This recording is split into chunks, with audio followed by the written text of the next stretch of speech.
ভগবান সবাইকে সব কিছু দিয়েছে, একটা জিনিস দেয় নাই। গাড়ি বাড়ি টাকা পয়সা ধন দৌলত স্ত্রী পুত্র কন্যা সব দিল, একটা জিনিস ভগবান পায়ের তলায় দেবে রেখে দিল। ওটা কি? ভগবান সবাইকে সব দিয়েছে, একটা জিনিস দেয় নাই, পায়ের তলায় দেবে রেখেছে। ভক্তরা প্রশ্ন করেছিল, উত্তর দেয় নাই। একদিন লক্ষ্মী দেবী জিজ্ঞেস করলো, স্বামী তুমি ভক্তকে গাড়ি বাড়ি টাকা পয়সা ধন দৌলত সব দিলে, একটা জিনিস দিলে না, পায়ের তলায় চেপে রাখলে, ওটা কি? নারায়ণ বলল, ওটার নাম শান্তি। লোকে এত কষ্ট করছে সকাল থেকে সন্ধে পর্যন্ত, অক্লান্ত পরিশ্রম, কেন বলুন তো? শুধু একটু শান্তি পাওয়ার জন্য। হাত তুলে বলুন তো, সত্যি কি শান্তিতে আছেন? যাকেই জিজ্ঞেস করবেন সে খালি বলবে এই না ওই সমস্যা লেগে আছে। কিন্তু শাস্ত্র বলল, ভগবান বলল, শান্তি পাবে তখন গোবিন্দের চরণ যুগল। হরি বল, হরি বল। কারণ শান্তিটা কিন্তু গোবিন্দের চরণেই লুকিয়ে আছে। তাই যতই আপনি সংসারে চেষ্টা করুন, শান্তি পাবেন না যতক্ষণ না তার চরণ যুগলটা আপনারা। আস্তে ভগবানের নাম করবেন কেন? আস্তে। এই যে কীর্তন শুনবেন কেন? লাভ কি? এই যে রাত জেগে এসে কীর্তন শুনছেন, বসছেন, লাভটা কি? ভগবানের নাম শুনলে কি হয়? চেতা দর্পণা মার্জনং ভব মহাদবাগ্নি নির্বাপনং শ্রেয় কৈরব চন্দ্রিকা বিদ্যাবোধু জীবনং আনন্দ বুদ্ধিবর্ধনং প্রতিপাদং পূর্ণামৃত আস্বাদনং সর্বাত্ম সপনং পরং বিজয়তে শ্রীকৃষ্ণ সংকীর্তন। অনেকে বুঝলেন যে আপনি তো মুখস্থ করেছেন, ঝরঝর করে বলে দিলেন, মানেটা কি? আমি খুব সংক্ষেপে বুঝিয়ে দিই মায়েরা। বাজার থেকে আয়না কিনে আনেন, ও একটা আয়না, আর প্রত্যেকটা মানুষের কাছে একটা আয়না আছে, ওই আয়নাটা চেতনার আয়না। বাজার থেকে যে আয়নাটা কিনে আনবেন, ওতে আপনার আমার সকলের মুখ দেখা যায়, কিন্তু ভগবানের মুখ দেখা যায় না। কিন্তু চেতনার আয়না যদি কারো পরিষ্কার করা থাকে, তাহলে আমার আপনার মুখ দেখা যায় না, কিন্তু ভগবান কৃষ্ণের মুখ দেখা যায়। এইবার প্রশ্ন করবেন, প্রদীপ বাবু দোকান থেকে যে আয়নাটা কিনলাম, ওটা ময়লা হয়ে গেলে কস্টিক সোডা দিয়ে ঘষে মেজে পরিষ্কার করে চাপা কলে জল দিয়ে ধুয়ে দিই, ব্যাস আয়না চকচকে হয়ে যায়। তাহলে আমাদের হৃদয়ে যে আয়নাটা রয়েছে, চেতনার আয়না, ওটা ময়লা হয়ে গেলে আমরা কি দিয়ে পরিষ্কার করব? বলছে হরিনাম নামক কস্টিক সোডা আর নয়নের জল দিয়ে কে যদি এই চেতনার আয়না পরিষ্কার করতে পারে, ভগবানের বদন নিতাই গৌর। হরি বল, হরি বল। আনন্দ বুদ্ধি বর্ধনং। এইদিকে এই গ্রামে যদি কেউ, ধরুন কোন একজন ব্যক্তি মদ খেয়েছে, যদি এখানে কোনো মাতাল নাই, অন্য জায়গার জন্য বললাম, এখানে কেউ খায় না, খবর আমি পেয়েছি। খায়? এখানেও পার্টি আছে? আমি ভাবলাম এখানে নাই বোধহয়। তো যদি আসতে যদি আছে, তবে একটু শুনে নিন যে মদ খায় সে মদ খায় না, মদ তাকে খায়। যারা খায় তারা কান খুলে শুনুক, মদ তাকে খায় না, মদ সে খায় না, মদ তাকে খায়, তার পরিবারকে খায়, তার গোটা সংসারটাকে নষ্ট করে দেবে। এই জন্য জেনে নিন মায়েরা, যে মদ খেতে খেতে, আনন্দ পেতে পেতে লাংস, কিডনি, লিভার আস্তে আস্তে নষ্ট হয়ে নিরানন্দের সাগরে পৌঁছে যায়, আর চলতে পারে না, শেষ জীবনে কষ্ট পায়। কিন্তু হরিনাম এমন একটা মদ, প্রথম প্রথম আনন্দ লাগে না। যদি কেউ একবার এই মদ একটু একটু করে আস্বাদন করতে পারে, তবে আনন্দ পেতে পেতে পেতে পেতে পেতে পেতে পরমানন্দ গোবিন্দের চরণ লাভ হয়ে যায়। সর্বাত্ম সপনং পরং বিজয়তে শ্রীকৃষ্ণ সংকীর্তন। ভগবানের কীর্তন করলে সব স্বপ্ন পূর্ণ হয়ে যাবে। এইদিকে ভগবানের কীর্তন যদি কেউ করতে পারে, তবে তার সব স্বপ্ন পূর্ণ হয়ে যাবে। কিন্তু এখন আমি দেখতে পাচ্ছি বিভিন্ন জায়গাতে আমাদের মহাপ্রভুকে ভুলে গিয়ে সব খ্রিস্টান ধর্ম গ্রহণ করছে। না, যারা খ্রিস্টান ধর্ম গ্রহণ করছে তারা শুনে রাখুক, যে বাবার ঔরসের মায়ের গর্ভে জন্ম নিল, সেই বাবা মাকে তারা বাবা মা বলল না, পরের বাবা মাকে বাবা মা বলতে শুরু করল। যে মহাপ্রভু হরিনাম দিল, ছোট থেকে যার বংশধর হরিনাম করেছে, সে যদি হরিকে বাদ দিয়ে অন্য পথে যায়, তবে সে তো তার বংশকে অপমান করছে। ওকে বংশের কুলাঙ্গার বলা চলে, ও বংশের ভক্ত নয়, কুলাঙ্গার বলে পরিচিত হয়ে যায়। এই জন্য জেনে নিন আপনারা, যদি কোনো জায়গাতে এইরকম হয় যে খ্রিস্টান ধর্ম গ্রহণ করেছে, জেনে নেবেন এর ভেতরে কাজ আছে। কেন বলুন তো? ও সুযোগ পাচ্ছে, ওইটা না পেলে ও আবার অন্য জায়গায় কোথাও যাবে, সুযোগের জন্য করছে। এইটি দেওয়া বন্ধ করে দিক, আর করবে না। তবে আমার বিনীত নিবেদন এইটাই, যদি কোনো জায়গায় হিন্দু সনাতন ধর্মকে বাদ দিয়ে সনাতন ধর্মের মানুষ খ্রিস্টান ধর্মে যায়, প্রতিজ্ঞাবদ্ধ হন, ওর বাড়িতে ভোজ হলে খেতে যাবেন না, ওর বাড়িতে কোনো বিপদ হলে আপনারা যাবেন না, ওর বাড়ির সামনে কেউ দাঁড়াবেন না। ওকে দেখলে, ওর মুখ দেখলে পাপ হয়ে যাবে, পরিষ্কার প্রমাণ জেনে নিন। এই সমস্ত লোকগুলোকে সমাজে স্থান দিয়ে দেবেন না, ওরা মাথার উপরে চেপে যাবে। কেন বলুন তো? ও বেগুনে যদি একটা পোকা লেগে যায়, আরো 10টা বেগুন পোকা নষ্ট করে দেবে। ওই জন্য ওই সমস্ত পোকা লাগা বেগুনগুলোর সামনে আপনারা দাঁড়াবেন না। তাহলে করোনা রোগের মতো ওদের সামনে দাঁড়ালে আমাদের ওই রকম হয়ে যাবে।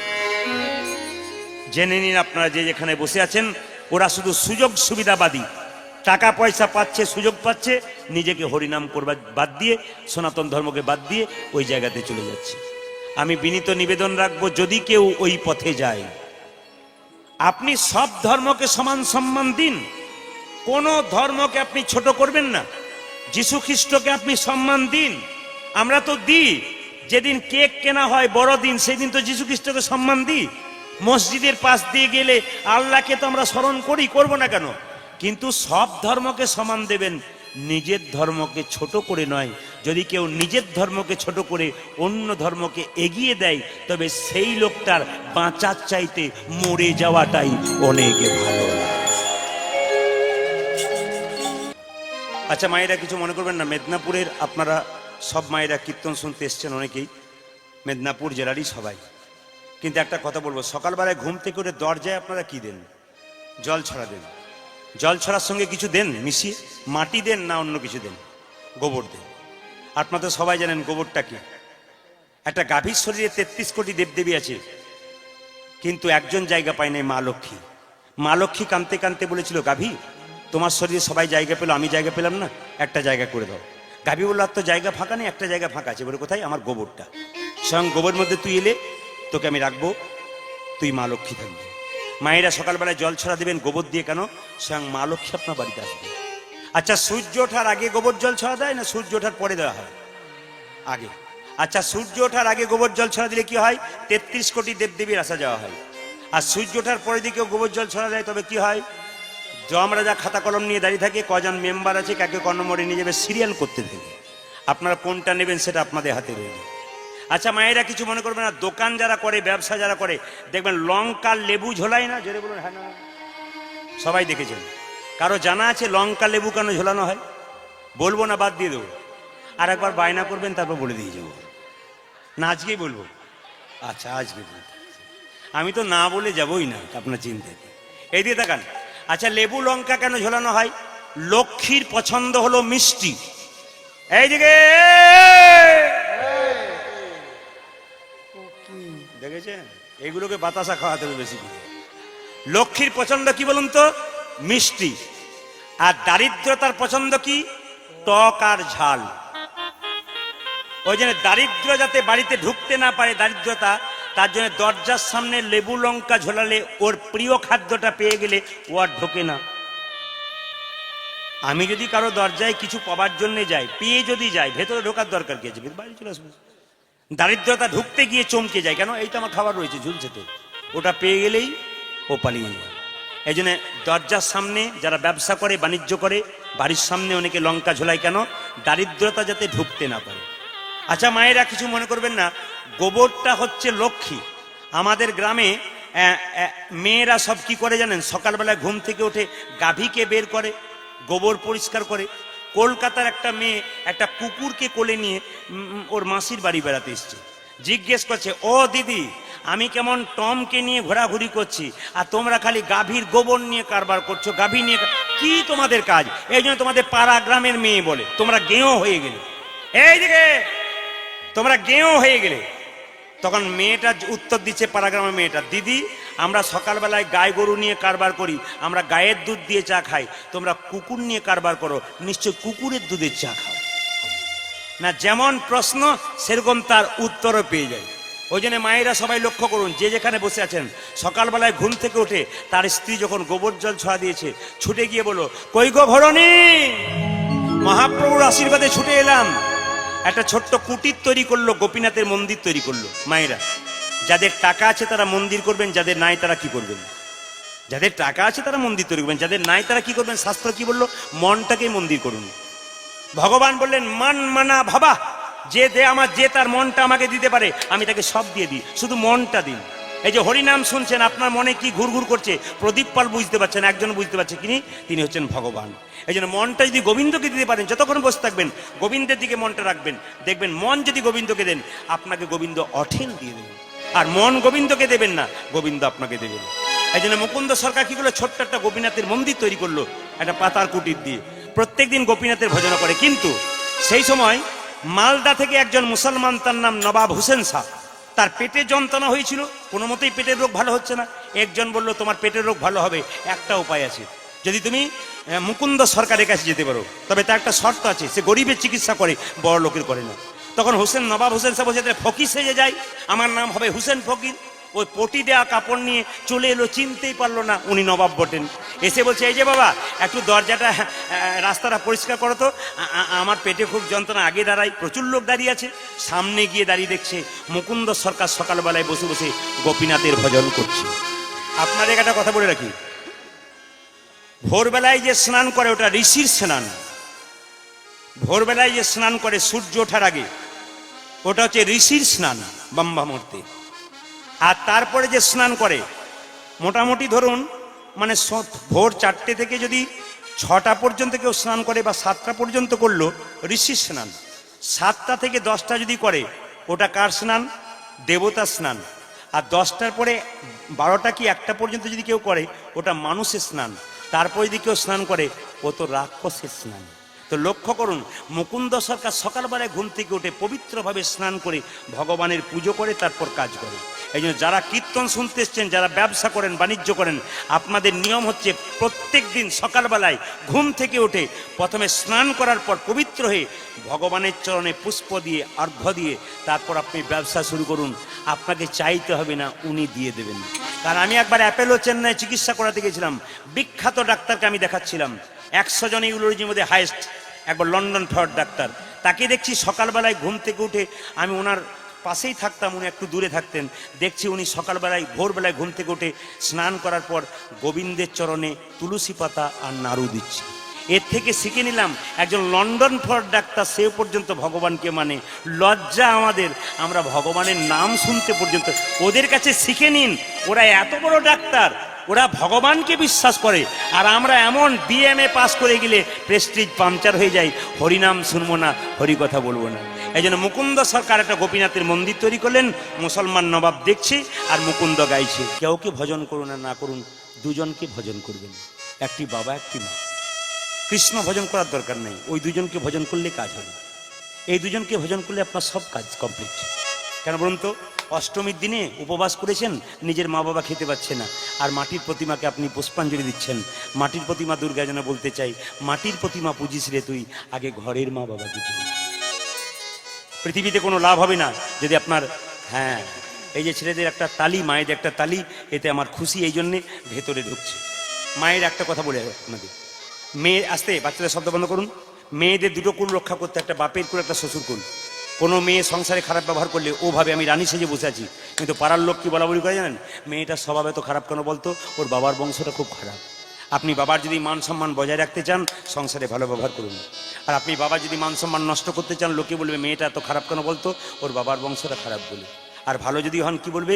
ওর বাবার বংশটা ভালো বলে মেয়েটা এত ভালো। বাবার বংশকে রক্ষা, বাবার বদনাম কেউ চায়? তা বাবার বদনাম যদি চান তাহলে ভালো ব্যবহার করবেন না, আর বাবার যদি নাম চান তাহলে আপনি ভালো ব্যবহার করবেন। এটা কিন্তু নিবেদন রইল। তবে একটা কথা আপনাদেরকে বলে রাখি, আপনি কাঁদালে আপনাকে কাঁদতে হবে। যেমন কয়েকদিন আগে একজন বয়স্ক মা আমার কাছে এসে বলছে, প্রদীপ তুমি তো সব জায়গায় মায়ের কথা বলো, আমার কথা একটু বলবে। বলে কেন? আমার 3টে ছেলে, একটা ইঞ্জিনিয়ার, ডাক্তার, একটা মাস্টার। বিশ্বাস করো কেউ দেখেও না, ফোন করে খবরও নেয় না, আমি কি খাচ্ছি তার খবরই নাই। কি করে জন্ম দিলাম, কেন জন্ম দিলাম আমি, আপনি বলুন। তখন আমি একটা কথা ওকে জিজ্ঞেস করলাম, আচ্ছা মাসিমা কিছু মনে করবেন না, একটা কথা উত্তর আপনাকে দিতে হবে। বলে কি? আপনি পেছনের দিকটা চিন্তা করেছেন? পেছনের দিক মানে আপনি যখন কম বয়স ছিল আপনি আপনার শ্বশুর শাশুড়িকে দিয়েছিলেন তো? আর কোনো কথা নেই, একবারে চুপ। বললাম কি ব্যাপার চুপ করেছেন কেন? বাবা ওই জন্যই বোধহয় ফল ভোগ করছি গো। ওই বয়স্ক মাটা সেদিন হাজার হাজার লোকের সামনে ওই কথাটা বলে গেল যে আমি করি নাই বলে ফল ভোগ পাচ্ছি। আজকে যারা কম বয়সে রক্তের গরমে করছেন, আপনার যখন বয়স হবে, ছেলে যখন বড় হবে, আপনাকে ঘাট ধরে ঘর থেকে বের করবে, সেদিন আপনি পেছন দিকে তাকিয়ে দেখবেন আপনার দোষ আছে বলে আপনিও কষ্ট ভোগ করতে হরি পারেন। বল, হরি বল। এই জন্য আপনাদের কাছে নিবেদন রইল, আপনি যদি কাউকে কাঁদান তবে আপনাকে কাঁদার জন্য তৈরি থাকতে হবে, পরিষ্কার জেনে নিন। একটা ছোট্ট প্রমাণ দিয়ে আমি শেষ করে দেবো এই জায়গাটা।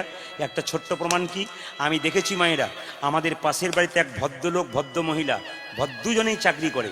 তার একটা বাচ্চা ছেলে, এই যে ছেলে যেমন কোলে রয়েছে বাচ্চাটা, ওরকম বাচ্চা ছেলে, একটু বড় চাইতে। তো লক্ষ্য করুন মায়েরা, তার বাবা মাকে খড়ের চালের ঘরে রেখেছে আর পাথরের থালায় খেতে দেয়। আর স্বামী স্ত্রী চাকরি করে বলে কাঁসার থালায় খায়, ছপ্পর খাটে শুয়ে থাকে। আর তার শ্বশুর শাশুড়িকে, মানে ছেলেটি তার বাবা মাকে আর মেয়েটি তার শ্বশুর শাশুড়ি কী করে না, একবারে খড়ের ঘরে একটা ছোট্ট কুঁড়ে ঘরে রাখে আর দুটো পাথরের থালা করে দিয়েছে, খাবারটা দিয়ে দেয়। তো ছোট্ট ছেলেটা একদিন বড় হয়ে প্রশ্ন করলো, এই বড় হয়ে, মা আমরা কেন কাঁসার থালায় খাই, দাদু ঠাকুমা কেন পাথরের থালায় খায়? মা আমরা কেন দালান বাড়িতে বাস করি, ওরা কেন খড়ের বাড়িতে থাকে? মা বলে, চুপ কর, পাকা পাকা কথা হয়ে গেছে, যত বড় হচ্ছে পাকা হয়ে, চুপ কর, মার বাক থাপড় হল। ওটা কদিন বলবেন আপনি? কতদিন বলবেন আপনি? আপনার পাওয়ার আছে বলে বাচ্চাটাকে দাবি দিলেন, যখন বড় হবে 21 বছর বয়স হবে, তখন আপনার তো অনেক বয়স হয়ে যাবে, তখন আপনাকে ওই প্রশ্নটা ঘুরিয়ে করবে, আপনি উত্তর দিতে পারবেন? ওই ছেলে কলকাতায় পড়াশোনা করতে গেল একটু বড় হয়ে, যখন 21 বছর পর দুর্গাপুজোর দিনে এসেছে, দাদু দেখবেন, মায়েরা কিছু মনে করবেন না, দাদা ভাইরা, বাবারা দেখবেন, টাকার চাইতে টাকার সুদটা বেশি মিষ্টি লাগে। দেখবেন আপনাকে আপনার শাশুড়ি বৌমা ছেলে খেতে দেয় না, কিন্তু আপনার নাতি নাতনি দোকান থেকে কিনে এনে বলে, দাদু তুমি সারাদিন খাও নাই, এই দেখো তোমার জন্য বিস্কুট এনে দিয়েছি। এটা যে বিরাট জিনিস, আপনি দেবেন না কিন্তু এই শেকড়টা দিয়ে দেবে, কেন বলুন তো? ওটার দারুণ কাজ আছে।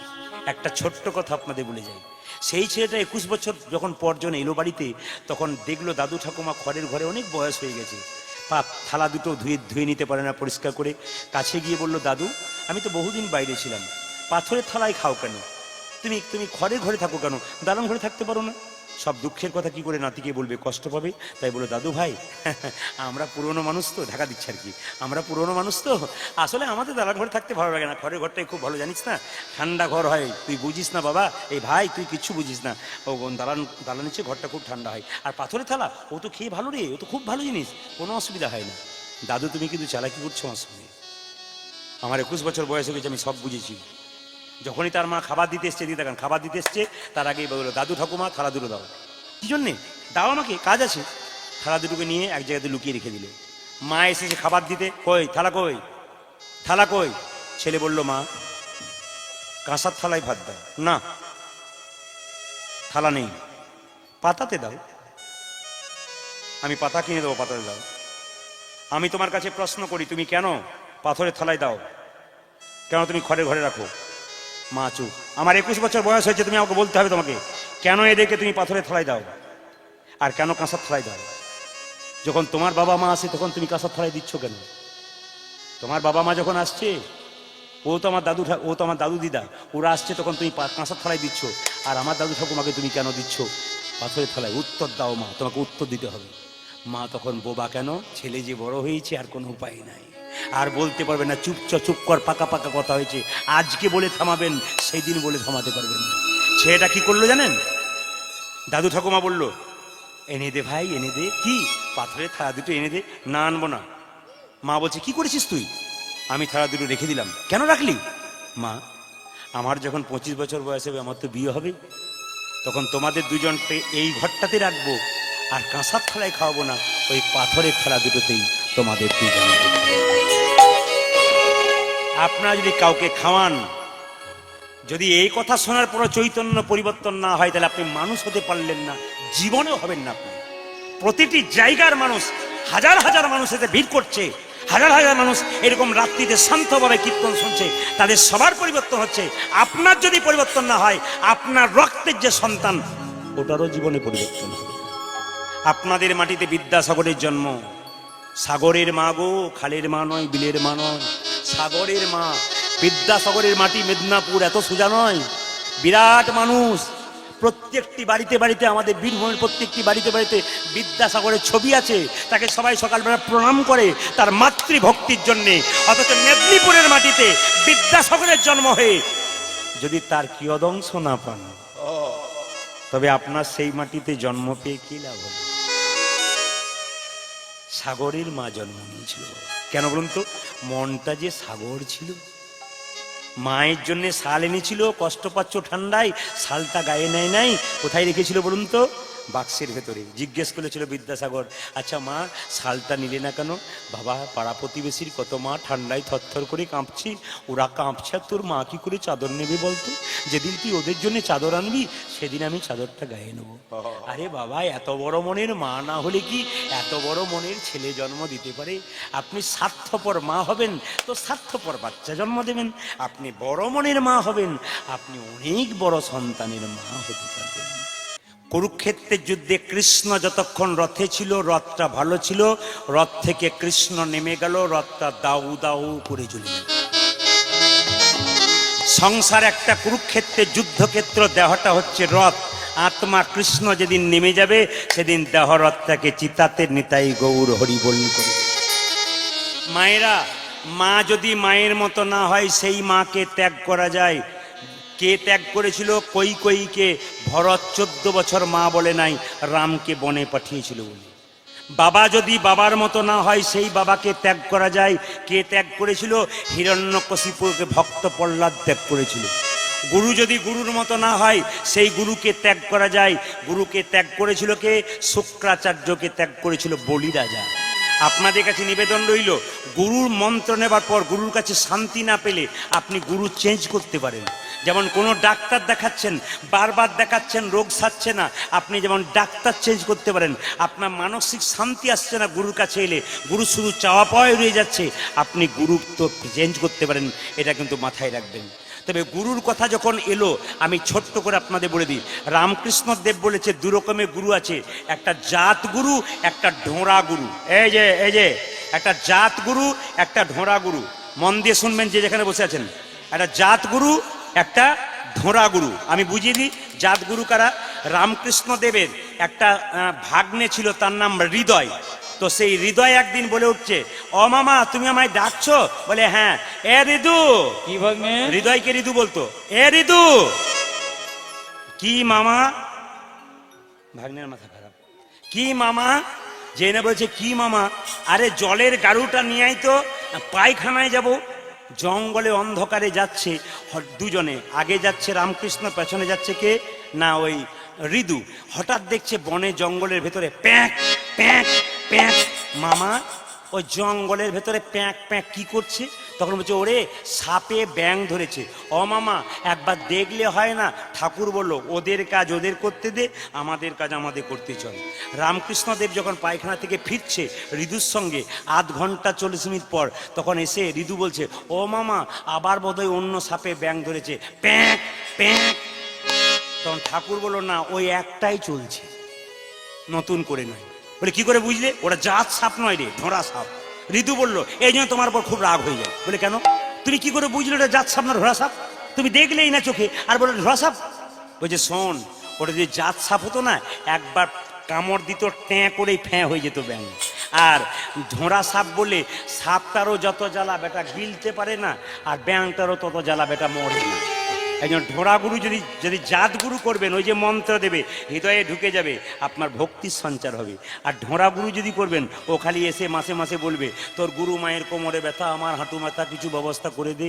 আপনি একে জ্বালায় ভুগছেন, তারপর জ্বালাতে শুরু করেছে। আপনারও যত জ্বালা, ওরও তত জ্বালা। তবে বলে রাখি, মন্ত্র শুধু এদিকে মন্ত্র শুধু নিলে হবে না, আপনাকে জব করতে হবে। জব যদি না করেন তাহলে ঠকবেন। আপনার বাচ্চা ছেলেকে স্কুলে ভর্তি করেছেন, আমাদের মাস্টার হোম টাস্ক দিয়েছে, যদি কাজগুলো ঠিক করে তাহলে বুদ্ধিমান মতো পরীক্ষা দেবে, আর কাজ না করলে পরীক্ষায় ফেল করবে।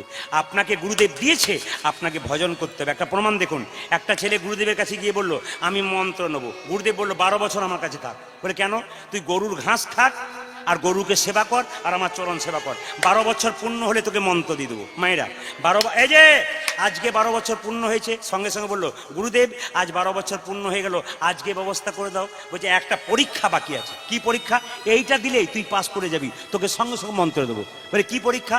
এই দেখ, একটা কাঠের বাক্স দিলাম, বাক্সে চাবি লাগাবেন না, লাগালাম না, বাক্সটা শুধু লাগিয়ে দিলাম মাত্র, একটা জিনিস ভেতরে ঢুকিয়ে দিলাম।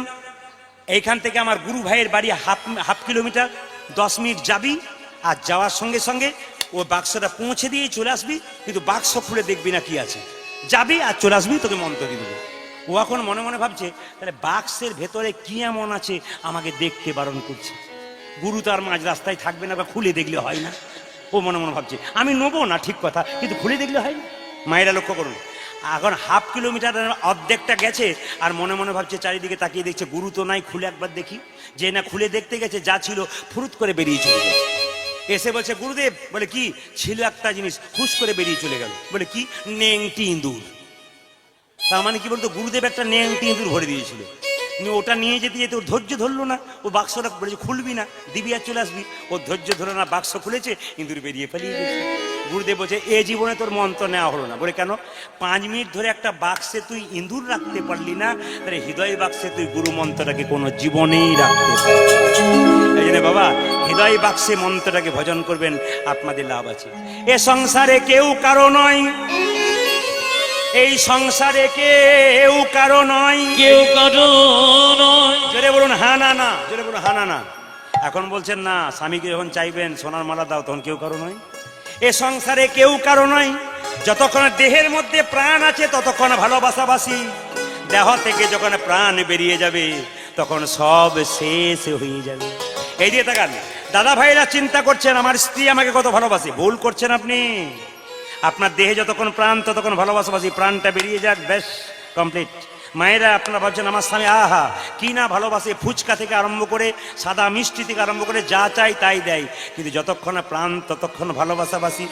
দেহ থেকে প্রাণ বেরিয়ে গেল, ভালোবাসা শেষ হয়ে গেল।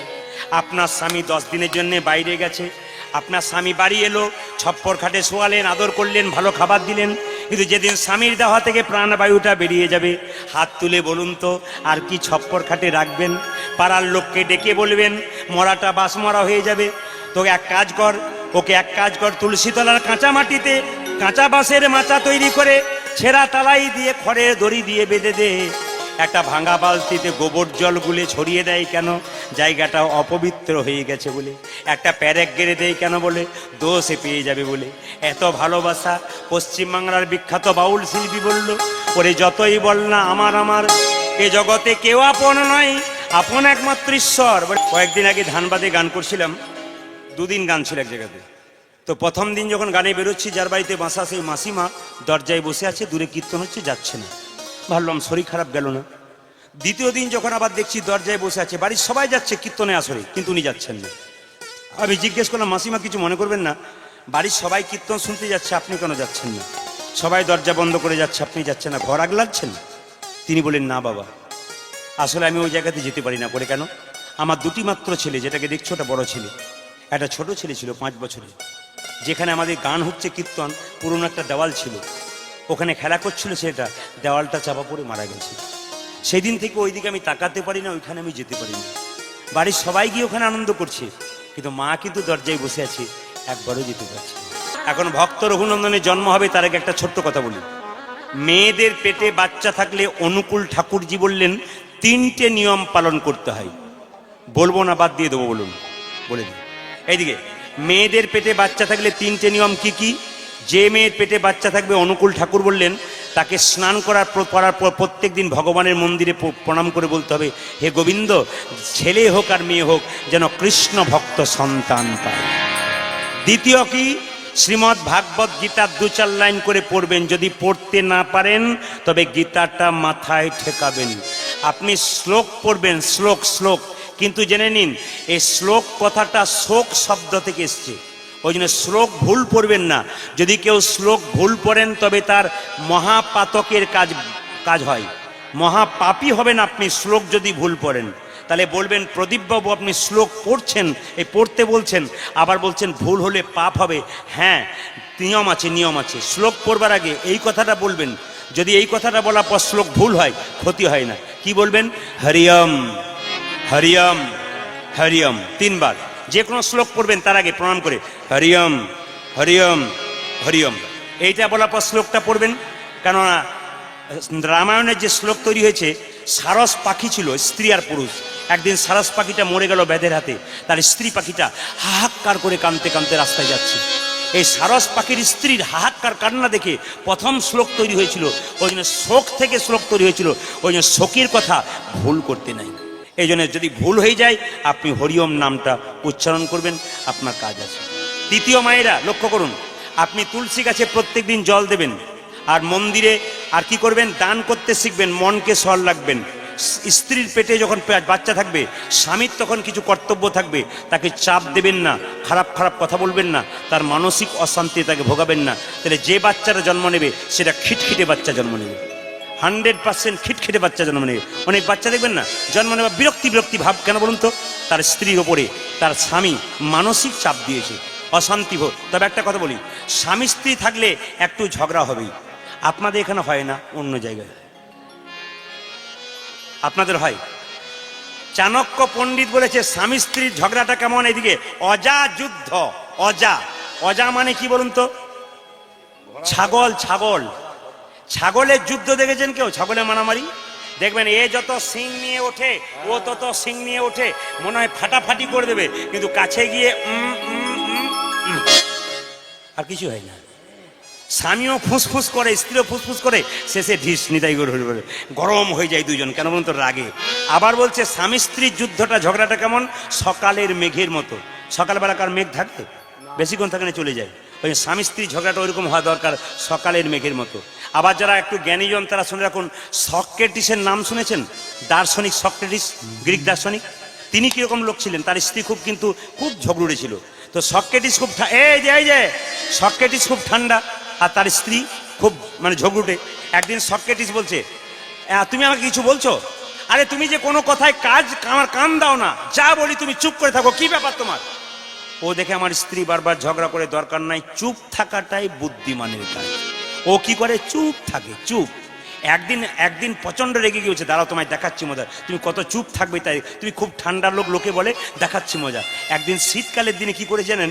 একদিন শীতকালে যেন খুব গালাগাল আরম্ভ করলো। যদি সক্রেটিস 2-4টা কথা বলে, এত গালাগাল দিচ্ছে, সক্রেটিস চুপচাপ আছে। যখন দেখলো পারলো না, শীতকালের দিনে 1 কলসি ঠান্ডা জল ওর মাথাতে ঢেলে দিয়েছে। যদি রেগে যায় তো রেগে যাবে, তোমার একেবারে নির্লজ্জ, তোমার কোনো ভেদ নাই, ঠান্ডা জলটা ঢেলে দিলাম তাও তোমার রাগ নাই। তখন সক্রেটিস বলল, গর্জন হলে তো বর্ষণ হবেই। মানে তুমি চিৎকার করছিলে, জল তো হবে, আমি বুঝতে পেরেছি।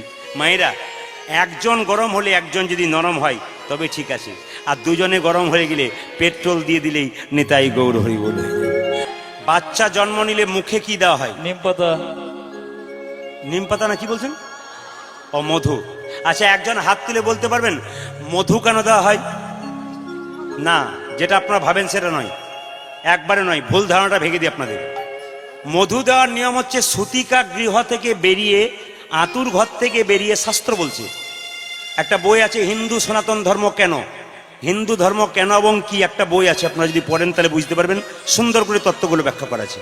কি লেখা আছে তাতে? পরিষ্কার লেখা আছে যে বাচ্চার জন্ম নেবার পর মধু দেয় এই জন্যে, দেখবেন যে বাচ্চা জন্ম নিয়ে কান্নাকাটি করে না, ডাক্তারবাবু থাপ্পড় মেরে মেরে কান্না করায়। কেন বলুন তো? যে বাচ্চা জন্ম নিয়ে কান্না করে না, ও বাচ্চা কিন্তু সুস্থ বাচ্চা নয়, অসুস্থ বাচ্চা। আর জন্ম নিয়ে খুব কাঁদছে, বুঝবেন সুস্থ বাচ্চা। এবারে বাচ্চার কান্না যাতে বন্ধ হয় তার জন্য একটু মধু দেওয়া হয়, বাচ্চার কান্না বন্ধ হয়। কিন্তু আতুর ঘর থেকে বেরিয়ে, সুতিকা গৃহ থেকে বেরিয়ে মধু দেওয়া হয়। আর মধু দেওয়া হয় কোন দিন? দেখবেন যেদিন তার ওই অন্নপ্রাশন হয় সেদিন একটু মুখে মধু দিতে হয়। কেন? মিষ্টি মিষ্টি কথা বলবে বলে সেদিন দেওয়া হয়। আচ্ছা, কিছু মনে করবেন না, বাচ্চাটা জন্ম নেবে, আপনার সব ওই জন্মদিন পালন করেন তো? জোরে বলুন হ্যাঁ না না। আচ্ছা, এই যে সুন্দর হ্যাঁ বলছেন, সবসময় বলবেন। আচ্ছা, আপনারা ঘিয়ের প্রদীপ জ্বালান না মোমবাতি জ্বালান?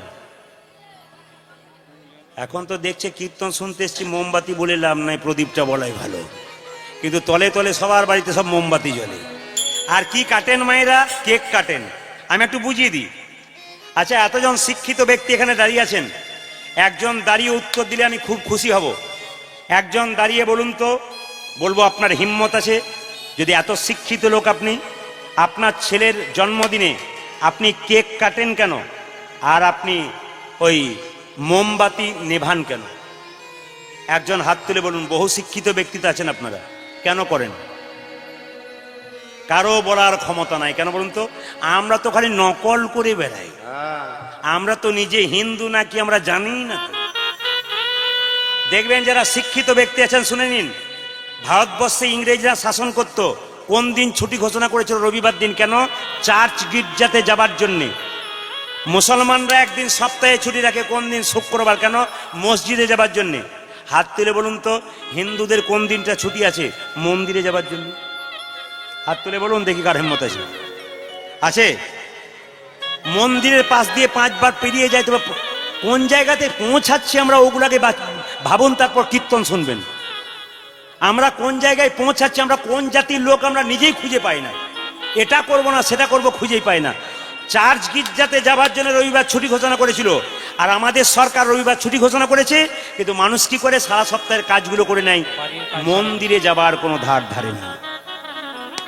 এই দেখুন, এই 10 দিন আগে একটা জায়গায় গান করতে গেছিলাম, আপনাদের এলাকা নয়, ভালো এলাকা, খুব দামি এলাকা, তার নাম করবো না, কারণ ইউটিউব হচ্ছে, সে জানতে পারলে বলবে আমার বাড়িতে এসেছিল। তার বাড়িতে ছেলের জন্মোৎসব হচ্ছে, আমাকে বলছে প্রদীপবাবু চলুন, আমার ছেলের একটু জন্মদিন হচ্ছে, একটু প্রসাদ প্রসাদ পেয়ে আসবেন। আমি গেলাম, আমাদের গ্রামে গান হচ্ছে, আমি গেলাম, বসলাম, দেখছি একটা মোমবাতি জ্বালিয়েছে, কেকটাকে রেখেছে, ছেলেগুলো সব জড়ো হয়েছে, আর মোমবাতি জ্বালিয়ে বলছে হ্যাপি বার্থডে টু ইউ। ফুস।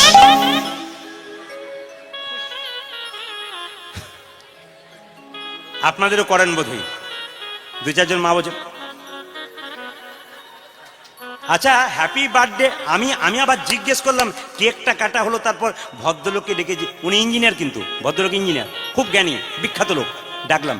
আচ্ছা দাদা, কিছু মনে করবেন না, আমার তো সন্দেহ হয়। বলে কি? আমি বললাম আমার জানতে ইচ্ছে করে যে ওই মোমবাতিটা জ্বালালেন কেন, আর কেকটা কাটলেন কেন? তো উনি আর বলবেন না, সব পাশের ঘরে করে বলি সব করছেন। মানে উনিও এত জ্ঞানী লোক, উনিও জানেন না যে এটা সনাতন ধর্মের নিয়ম নয়। আপনি মোমবাতি জ্বালান আর কেক কাটুন, কোনো অসুবিধা নেই। কেন বলুন তো? আপনি যদি না কাটেন তাহলে বলবেন এসব সেকেলে লোকেরা। আপনি ওটা করুন, আপনি কিচ্ছু বোঝেন না, ওটা করুন, ওটা ফ্যাশন দাঁড়িয়ে গেছে। কিন্তু আপনি আসল কাজটা করুন। সনাতন ধর্ম বলল ছেলের জন্মদিনে একটা ঘিয়ের প্রদীপ ভগবানের মন্দিরে জ্বালাও। ওই প্রদীপটা নিভিয়ে দিও না। কেন? ঘিয়ের প্রদীপটা জ্বালিয়ে ভগবানের কাছে প্রার্থনা করো, ঘিয়ের প্রদীপ যেন জল জল করে জ্বলছে, আমার ছেলের জীবন প্রদীপ যেন দীর্ঘদিন ধরে জল জল করে জ্বলে। ভগবানের মন্দিরে পায়েস পরমান্ন দিয়ে, একটা তুলসী পত্র দিয়ে ভগবানের চরণে দিয়ে, কোনো বৈষ্ণবকে সেই প্রসাদটা একটু পায়ে দিয়ে মহাপ্রসাদ তৈরি করে সেই প্রসাদটা 5টা ছেলেকে দিন, 5টা ভক্তকে দিন, দেখবেন আপনার ছেলের আয়ু তো বাড়বে, আপনার ছেলের মঙ্গল হবে। আচ্ছা বলুন তো মা, আপনার ছেলে শুভ কাজে যাচ্ছে, ডিম খেয়ে যায়? জোরে বলুন। কেকের মধ্যে কি থাকে সব জানা আছে? সব জানা আছে? সবই জানেন, কিন্তু কিছু করার নাই। লোকে করে, যে আমিও করি। ডিমে কোনোদিন উপকার হয়? হ্যাঁ, কিছু মনে করবেন না। কেক কাটছেন, শুভ কাজে ডিম ব্যবহার করছেন, অশুভ না শুভ আপনারা বিচার করুন। আমি বেশি বলবো না, বেশি বললে অনেকের আবার গায়ে লেগে যাবে যে আমরা করি। কিন্তু আমি যুক্তি দেখাতে চাই, কেন করছেন, কি জন্যে করছেন, বিচার করে করবেন। প্রত্যেকটি আসরে বলি, যেখানে 10,000-15,000 মানুষ থাকে, সেখানে বলি এতজন ভদ্রলোক এসছেন, হাত তুলে বলুন কে মোমবাতি নেভান, আর মোমবাতি নেভান কেন, কেক কাটেন কেন? কারো মুখে উত্তর দেওয়ার ক্ষমতা নেই। কেন বলুন তো? ওরা করছে, আমরাও করছি। আমরা নিজেই জানি না আমরা কি করছি, কেন করছি, এইটা জানা দরকার আছে। এই যে সবাই লক্ষ্য করুন মায়ের। আচ্ছা একটা কথা, আপনাদের বাড়িতে আমের শখা টাঙান না? জোরে বলুন হ্যাঁ না না। ও মায়েরা জোরে বলুন। আমের যার ঘুমাচ্ছেন সে বলুন, আমের শখা টাঙান না? জোরে বলুন। আচ্ছা আমের শখা কেন টাঙান? কার আশীর্বাদে টাঙান? কামদেব মদনের আশীর্বাদে। কেন? কামদেব মদন তার 5টা বাণ বাবা ভোলাকে মারবার চেষ্টা করেছিল। বাবা কামদেব মদনকে ত্রিশূল ছুড়ল, আর কামদেব মদন ছুটতে ছুটতে একটা আম গাছের নিচে গিয়ে বলল, এ আম্র সখা, এ আম্র সখা। সখা মানে কি? বন্ধু। শাখা বিস্তার করে আমাকে বাঁচা, আমি আশীর্বাদ দেবো। আর কামদেব মদন যখন এরকম করে বসে রইল, আম গাছটা শাখা বিস্তার করে বাঁচালো কামদেবকে, ত্রিশূলটা বাবার কাছে ফিরে গেল। তখন কামদেব মদন আম্র সখাকে আশীর্বাদ করলো, ওরে আম্র সখা, তুই বন্ধু হয়ে শাখা বিস্তার করে আমাকে বাঁচালি, আমি তোকে আশীর্বাদ করলাম, পৃথিবীতে প্রত্যেকটা শুভ কাজে তোর আগমন হবে, কিবা বিবাহে, কিবা অন্নপ্রাশনে, কিবা হরিনামে। এই জন্য আমের শখা ব্যবহার করা হয় মা। এই কামদেব মদন 5টা বাণ ভগবানকে মারবার চেষ্টা করেছিল। ভগবান বলল, কামদেব আমার দেওয়া বাণ তুই আমাকে মারছিস, আমি অভিশাপ দিলাম তোর মর্তকুলে জন্ম হোক। কামদেব মদন কেঁদে কেঁদে বলল, যদি অভিশাপ দিলে মর্তকুলে জন্ম হোক, তবে আশীর্বাদ দাও যেন তোমার চরণ লাভ করতে পারি। ভগবান বলল, তুই তো খুব চালাক রে, তুই যদি মর্তকুলে মানুষ হয়ে জন্ম নিতে চাস তাহলে আমাকে ভগবান হয়ে যেতে হবে। তবে তুই যাবি শ্রীখণ্ডে, তোর নাম হবে রঘুনন্দন, আর আমি গোপীনাথ হয়ে যাব, একদিন তোর হাতে নাড়ু সেবা করব। ভগবানের বাবার নাম কি আর ভগবানের মায়ের নাম কি কারো জানা আছে? সবার জানা আছে। ভগবানের বাবার নাম কি মা? এইদিকে দেখেন, নন্দ রাজা আর বসুদেব, তাই তো। আর মায়ের নাম কি? দেবকী আর যশোমতী। একজন লালন পালন করেছে, একজন জন্ম দিয়েছে। কিন্তু ভগবান বললেন, তা নয়, তা নয়, আমার কোনো বাবা মা নাই, আমি তো জগৎ মাতা, জগতের পিতা। ভগবান বললেন, ভক্ত আমার মাতা পিতা, ভক্তই আমার গুরু, ভক্ত আমার নাম রেখেছে বাঞ্ছা কল্পতরু। ভক্ত যদি খেতে দেয় তবে আমি খাই, তবে আমি খাবো, ভক্ত না খেতে দিলে আমি উপবাসী। আমি উপবাসী। ভক্তের হাতে আছে দড়ি, ভক্তই আমাকে যেদিকে ঘোরায় আমি সেই দিকেতে ঘুরি। ভক্তের হাতেই সব আছে মা। এদিকে তাকান। তাহলে ভক্ত আমার মাতা পিতা, ভক্ত আমার গুরু। একটু প্রমাণ দিয়ে দিই। রামচন্দ্র ভগবানের একজন পরম ভক্ত ছিল, তার নাম কি মা? হরিণ। অনেকে ভাবছে, অনেকে বলছে হ্যাঁ, রামচন্দ্রের বড় ভক্ত হরিণ, মানে হ দিয়েই আছে, তাহলে অসুবিধা নেই। রামচন্দ্রের বড় ভক্ত কি? হনুমান। একদিন হনুমান বলছে, প্রভু রাম, বলে কি? তোমার তো চরণ আমি করেছি দর্শন, আমার ইচ্ছা জাগে তোমার গুরুর কেমন চরণ, তাই একবার দেখব। রামচন্দ্র বলছে, আমার গুরুর চরণ দেখবি? বলে হ্যাঁ, তোমার চরণ যদি এত সুন্দর হয় তাহলে তোমার গুরুর চরণ কেমন হবে, একবার আমি দেখব।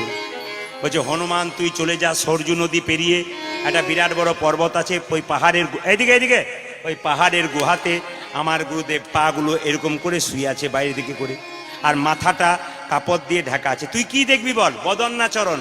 বলছে, আমি শুধু চরণ দুটো দেখবো, প্রণাম করবার চলে আসবো। হনুমান ছুটে গেছে সরজু নদী পার হয়ে, হঠাৎ দেখতে পেল রামচন্দ্রের গুরুদেব পাগুলো বাইরে করে শুয়ে আছে আর মাথাটা কাপড় দিয়ে ঢাকা আছে। যেই না চরণটা দেখেছে অমনি চমকে উঠেছে, হা হা হা, প্রভু রামচন্দ্রের চরণ এমন, তার গুরুর চরণ আবার কত সুন্দর। মনে মনে ভাবছে, যার চরণ এমন তার বদন কেমন একবারে দেখবো, একেবারে দেখবো। যার চরণ এত সুন্দর তার বদনটা কেমন একবার দেখবো। কিন্তু বদনটা কি দিয়ে ঢাকা আছে মা? কাপড় দিয়ে ঢাকা আছে। যে না বদনের কাপড়টা তুলেছে, দেখছে ওই দিকেও দুটো চরণ। এখন হনুমান ভাবছে, তাহলে কি রামচন্দ্রের গুরুদেবের মাথা নাই, খালি পা আছে? দুদিকেই তো পা। চরণের দিকে চরণ দেখছে, আবার মাথাটার দিকে কাপড়টা খুললো, ওই দিকে চরণ। এখন ছুটে এসে বলছে, প্রভু, বলে কি? গিয়েছিলাম, কি দেখলি? চরণ দেখলাম। আর কি দেখলি? ইচ্ছা হলো, যার চরণ এমন তার বদন কেমন।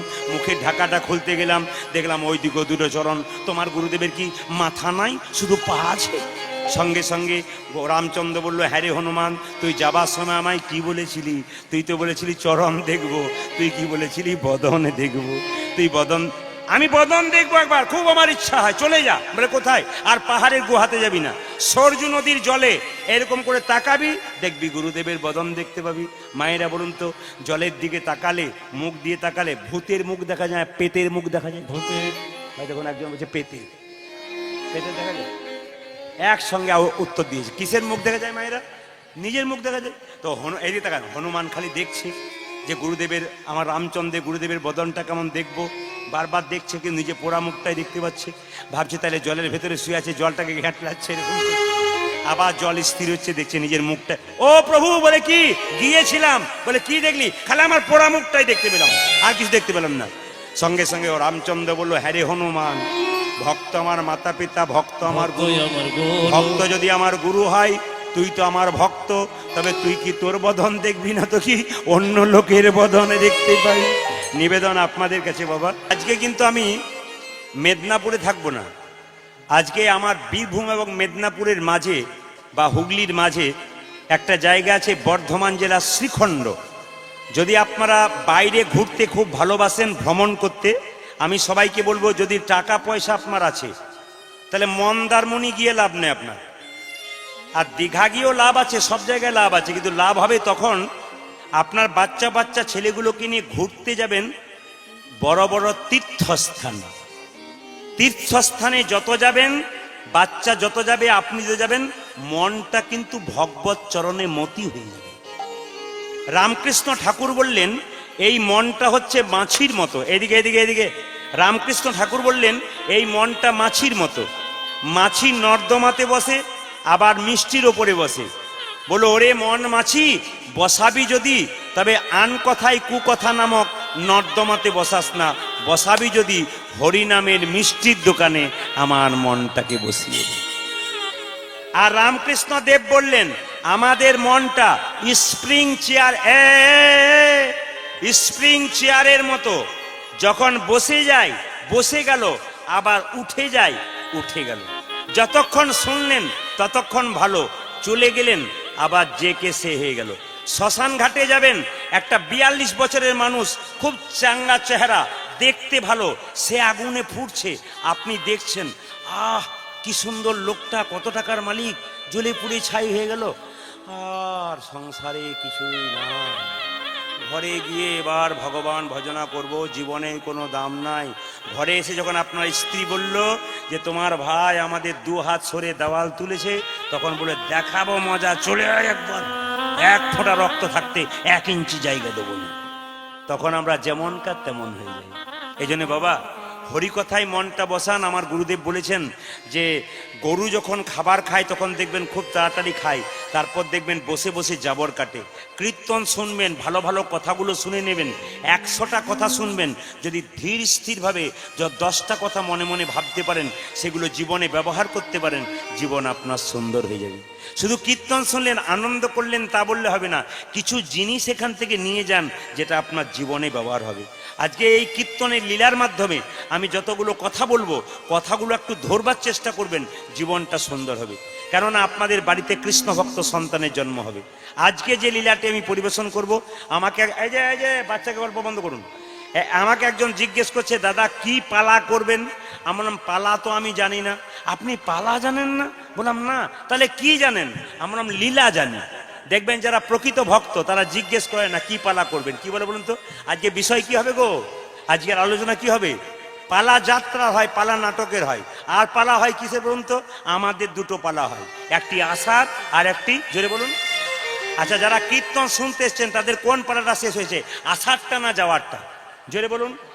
হ্যাঁ, দাদা ভাই বলেছেন ভালো, আপনারা জোরে বলুন, আষাঢ়টা না যাওয়ারটা? আষাঢ়টা। এবার বাকি আছে কোনটা বলুন তো? জোরে বলুন, একটু জোরে বলুন। এতই যদি বুঝছেন যাওয়ারটা বাকি আছে, তাহলে সাদা চুলে গোদরেজ মাখছেন কেন? আবার দেখবেন আমাদের দরজার সামনে মৃতদেহ নিয়ে যায়, বলো হরি হরি হরি। এ খোকা এদিকে আয়, এ খুকি এদিকে আয়। ছেলে মেয়েকে ডাকা হলো, নিয়ে বললো প্রণাম কর প্রণাম কর, মরা যাচ্ছে, প্রণাম কর প্রণাম কর। ছেলেও প্রণাম করলো, মেয়ে প্রণাম করলো, আমিও প্রণাম করলাম। আর প্রণাম করে কি ভাবলাম, ও বোধহয় গেল, আমি বোধহয় যাবো না। এটা কিন্তু আমাদের হয়। কিন্তু উনি হেলতে দুলতে যাবার সময় আমাদের শিখিয়ে দিয়ে গেলেন, তোমার মতো দরজায় দাঁড়িয়ে আমি হাজার মোড়া দেখেছি, তোমার মতো সংসারে আনন্দ করেছি। এই দেখো আমি যেমন চললাম হেলতে দুলতে, তুমি শিখে নাও, তৈরি হয়ে থাকো আমার মতো তুমি একদিন হেলতে দুলতে সংসার থেকে। মায়েরা কীর্তন শুনতে এসছেন, বাড়ি যাবেন গ্যারান্টি নাই। রাত্রিবেলায় শোবেন, সকালবেলায় চোখ খুলবেন গ্যারান্টি নাই। চোখ খুললে সকাল হবে, আর চোখ না খুললে জীবনে পরকাল হবে। ট্রেন আসার সময় আমরা জানতে পারি, সিগন্যাল দেয় ট্রেন আসছে, কিন্তু মৃত্যু আসবার সময় সিগন্যাল দেয় না, যে কোনো মানুষের জীবনে যে কোনো মুহূর্তে আসতে পারে। আজকে যে লীলাটি গাইব, শ্রীখণ্ডের গোপীনাথের মন্দির, অর্ধেকটা পাথরের নাড়ু গোপীনাথে হাতে আছে। এখানে কমিটির ভাইরা আমাকে প্রচুর বাতাসা দিয়ে গেছে। কীর্তনের শেষে ছোট্ট রঘুনন্দন, লীলাটির নাম রঘুনন্দন, ছোট্ট রঘুনন্দন গোপীনাথকে নাড়ু খাওয়াবে। এই নাড়ু প্রসাদ কিন্তু আপনারা সবাই নিয়ে যাবেন।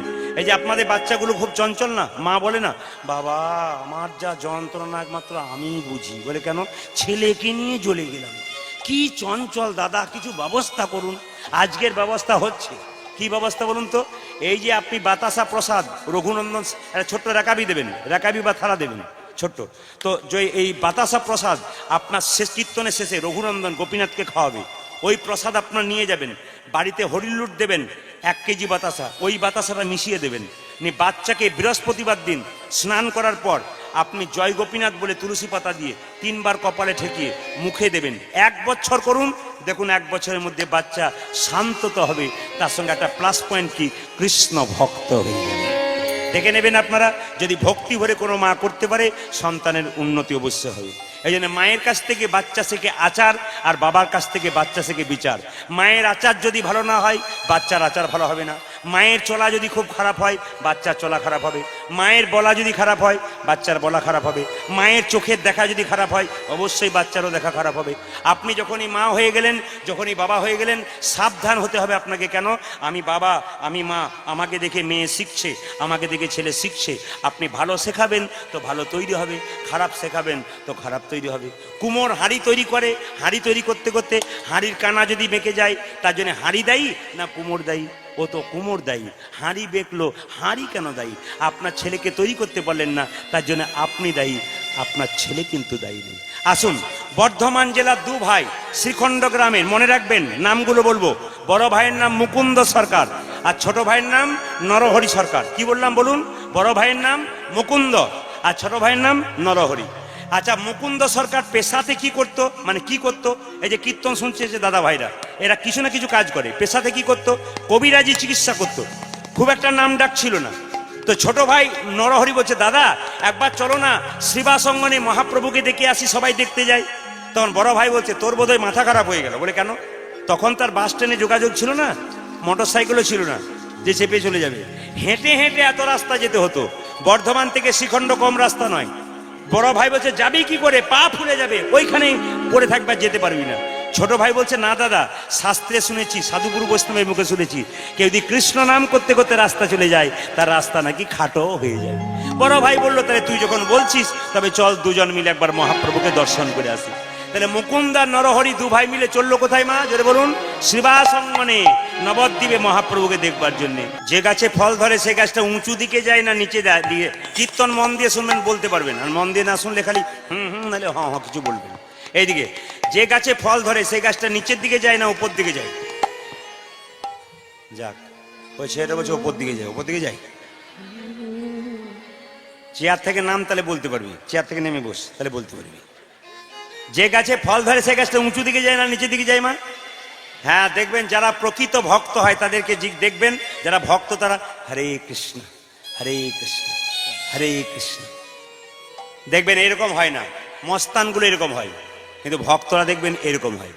তো মুকুন্দা, সবাই লক্ষ্য করবেন আমাদেরকে, মুকুন্দ নরহরি 2 জন দাঁড়িয়ে আছে। আচ্ছা বলুন, ভক্ত যদি কাই মনে কোনো বাঞ্ছা করে, ভগবানের সাধ্য নাই সেই বাঞ্ছা নাই পড়ে। প্রতিদিন একই কথা যদি মন্দিরে বলেন, ভগবান শোনে সুকানে। এখন একই কথা দুজনে বলতো, প্রভু দেখবো প্রভু দেখবো, 2 জন এরকম করে দাঁড়িয়ে আছে। তখন মহাপ্রভু শ্রীবাসকে ডেকে বলছে, শ্রীবাস তুমি জানো না তোমার দরজায় 2 ভাই এসছে, বড় ভাইয়ের নাম মুকুন্দ, ছোট ভাইয়ের নাম নরহরি। তো ওরা আমাকে দেখতে চাইছে, তা ভক্ত যদি আমাকে দেখতে চায়, আমাকে তো যাওয়া দরকার আছে।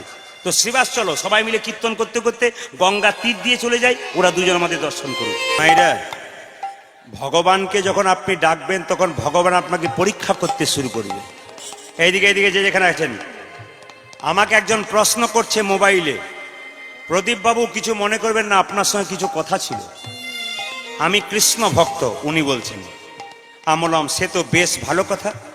উনি বলছেন একটাই প্রশ্ন, যে হরিনাম করে তার ছেঁড়া কাপড় হয় কেন? যে হরিনাম করে তার চাল ফুটে জল পড়ে কেন? যে হরিনাম করে তার একটি মাত্র বাচ্চা বারবার অসুখ হয় কেন? কিন্তু যে হরিনাম করে না, 2 নম্বরই করছে, লোক ঠকাচ্ছে, ও কেন দিনের পর দিন দালান তৈরি করছে, বুক ফুলিয়ে ঘুরে বেড়াচ্ছে, ওর তো কিছু হয় না? বলুন আপনি। আমি তাকে বলি, আপনার প্রশ্ন যেমন সুন্দর, উত্তরটা এর চাইতেও সুন্দর। প্রশ্ন করবেন কেন? এইদিকে যারা লোক ঠকাচ্ছে, অন্যায় করছে, বুক ফুলিয়ে ঘুরে বেড়াচ্ছে, তাদের কিছু হচ্ছে না, তৈরি থাকুন দেখবার জন্য। বলে কেন? ভগবান প্রত্যেককে 2টো করে কলসি দিয়েছে, একটা পাপের একটা পুণ্যের কলসি। যারা অন্যায় করছে, লোক ঠকাচ্ছে, তাদের পাপের কলসিটা কোনো পূর্ণ হয় নাই। যখনই পাপের কলসি পূর্ণ হয়ে যাবে, ওই দলান ছেড়ে রাস্তায় ভিক্ষা করে করে ঘুরে বেড়াবে। শত ভাইয়ের দাদা দুর্যোধন কত অন্যায় করেছিল, দ্রৌপদীর বস্ত্রহরণ করেছিল, চুলের মুঠি ধরে আজ সবাই এনেছিল, কিন্তু যুধিষ্ঠির মহারাজ কি ধর্মকে ছেড়েছিল? বলুন। যুধিষ্ঠির মহারাজ স্থির ছিল। ভীম গদাটাকে তুলেছিল, একাই 100 জনকে ফাটিয়ে দেবো, দাদা শুধু অনুমতি দাও। যুধিষ্ঠির বলল, ধৈর্য ধর, সময় হলে ফল ফলবে। 100 ভাই হেরে গেল, 5 পাণ্ডব জিতলো। 100 ভাই পথের ভিখারি হলো, 5 পাণ্ডব রাজা হলো। কেন? ধর্মকে ধরেছিল। এই জন্য মায়েরা, ধর্মকে যদি ধরবেন আর ছাড়বেন না, দেখবেন আপনি একদিন কৃষ্ণ কৃপা পাবেন। কেন না? আপনার পুণ্যের কলসিটা যখন পূর্ণ হয়ে যাবে, আপনার গাড়ি বাড়ি টাকা পয়সা হোক আর না হোক, আপনার আনন্দ সাগরে আপনি নিতাই গৌর হরি বল বলে পূর্ণ। এই জন্য এমন এমন কাজ করবেন না। তালার ওপর একজন বলছে, যত তালা বাড়ছে তত জ্বালা বাড়ছে। না না, যারা দলান করছেন তাদের জন্য বলি নাই, 2 তলা 3 তলা 4 তলা, যত যা তালা বাড়ে তার তত জ্বালা বাড়ে। কিন্তু জেনে নেই মায়েরা, ভগবান বললেন, যে আমাকে চাই আমি তাকে চাই, আর যে আমাকে না চাই তাকে আমি না চাই। যে আমাকে চাই তাকে আমি চাই, আর যে আমাকে না চাই তাকে আমি না চাই। হরি কোথায়? কৃষ্ণ কোথায়? বলছে কৃষ্ণ কথায়। কৃষ্ণ কথাতেই কৃষ্ণ আছে, হরি কথাতে হরি আছে। মুকুন্দা নরহরি যখন এরকম করে দাঁড়িয়ে আছে, মহাপ্রভু শ্রীবাসকে বলল, এই শ্রীবাস, ওদের মধ্যে 2 ভাই এসছে, ছোট ভাইকে বলে দাও, সে আমার সঙ্গে সারা জীবন থাকবে, আমার সঙ্গে কীর্তন করবে। শ্রীবাস বলল, বড় ভাইকে কি বলবো? ওকে বলে দাও, সে আমার জন্য 100 জন্ম সঙ্গ পাবে না। এ কিরকম কথা হলো? এইদিকে তাকান। ছোট ভাইকে বলে দাও, সে আমার সঙ্গে কীর্তন করবে, আমার সঙ্গে থাকবে, আর বড় ভাইকে বলে দাও, সে আমার 100 জন্ম সঙ্গ পাবে না। শ্রীবাস এসে জিজ্ঞেস করছে, এই যে তোমাদের মধ্যে ছোট ভাইকে? আমি কি নাম? আমার নাম নরহরি। আর তোমার জন্য প্রভু বলেছে তুমি প্রভুর সঙ্গে সারা জীবন থাকবে, হরি নাম করবে। বড় ভাই বলছে, আমার জন্য কি বলেছে? তুমি 100 জন্ম সঙ্গ পাবে না, কৃপা পাবে না। সঙ্গে সঙ্গে বড় ভাই নাচতে শুরু করেছে, জয় গৌর জয় গৌর। শ্রীবাস বলছে, তোমার মাথা খারাপ হয়ে গেল নাকি? বলে কেন? তোমাকে প্রভু বলল 100 জন্ম সঙ্গ পাবে না, আর তুমি গৌর গৌর বলে নাচতে শুরু করেছে। শ্রীবাস বলছে, এ কথা প্রভু যদি আমাকে বলতো, আমি বিষ খেয়ে আত্মহত্যা করে দিতাম।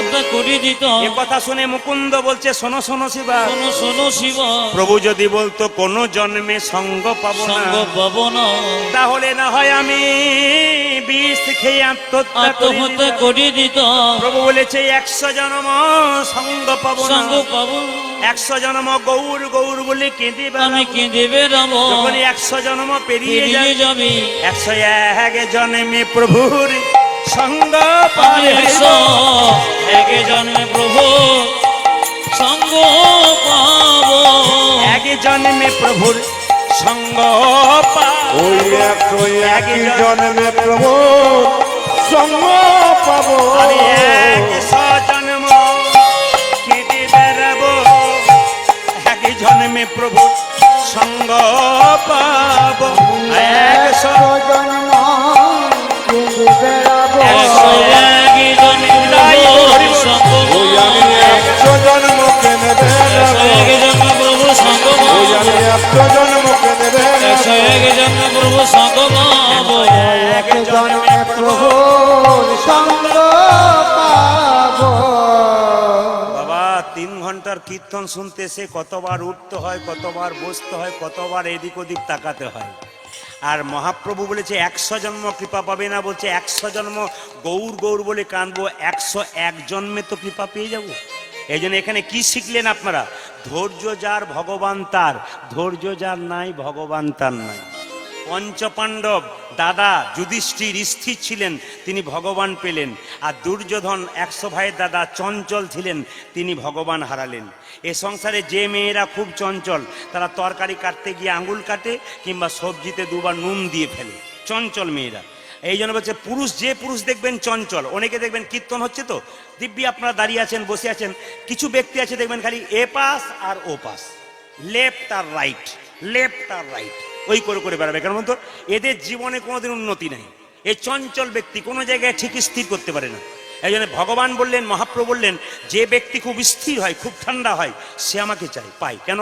আগেকার সত্যযুগের মানুষরা তো ধ্যান করে পেয়েছিল, ত্রেতা যুগের মানুষরা কি করেছিল? মা যাগযজ্ঞ করেছিল, দাপরের লোকেরা কি করেছিল? সেবা করেছিল। আপনার সেটা পারবেন, আমরা সেটা পারবো না, আপনারাও পারবেন না। কি করলে? শুধু নাম করো, ধৈর্য ধরে নাম শোনো আর নাম করো, দেখবে কৃপা তোমার হয়ে যাবে।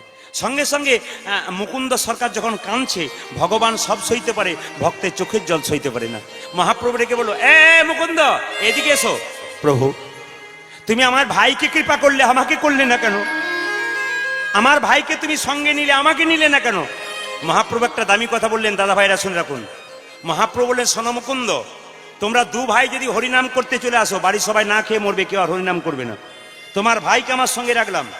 আর বনে যে বড় বড় গাছ থাকে, ছোট ছোট গাছগুলোকে ঝড়ঝঞ্ঝা থেকে রক্ষা করে। এই সংসারে যারা বড় ভাই হয়, বড় বউ হয়, মহাপ্রভুর কথা কিন্তু, এই সংসারে যারা বড় ভাই এবং বড় বউ হয়, তাদের দায়িত্ব সংসারে সবকিছু বেশি থাকে। কেন? আপনাকে ছোটরা অনেক কথা বলবে, কিন্তু আপনাকে মেখে নিতে হবে। কেন? আপনি বড়। বড় গাছ যেমন ছোট গাছগুলোকে ছায়াদান করে, সংসারে বড় ভাই বড় বউ এরা সংসারে ছায়াদান করে। এই জন্য মুকুন্দ, তুমি হলে বড় ভাই, তোমার ভাইকে রাখলাম, তুমি চলে যাও শ্রীখণ্ড গ্রামে, একটা গোপীনাথের মন্দির তৈরি করো, জীবের দ্বারে হরিনাম দাও, আর তুমি গরিবের চিকিৎসা করো। তোমার মাথায় হাত দিয়ে আশীর্বাদ করে দিলাম, তুমি কাল থেকে যারই চিকিৎসা করবে তারই রোগ ভালো হয়ে যাবে। এর থেকে কি শিখলেন? যারা কীর্তন শুনতে এলেন, যদি প্রতিদিন ভক্তি ভরে ভাগবত কথা, রামায়ণ কথা, হরি কথা, কৃষ্ণ কথা শোনেন, দেখবেন আপনার কাজ দিনের পর দিন বাড়বে। কেন বলুন তো? আপনার হাতে কাজ বাড়বে। কেন? কৃষ্ণের কৃপা অন্তরালে বর্ষণ হচ্ছে আপনার, আপনি বুঝতেই পারছেন না, আপনি চুপচাপ কীর্তন শুনছেন, দেখবেন 1 মাস 2 মাস পরে আপনার একটা বিরাট সুন্দর সুযোগ এলো। আপনি ভাবলেন কি করে এলো?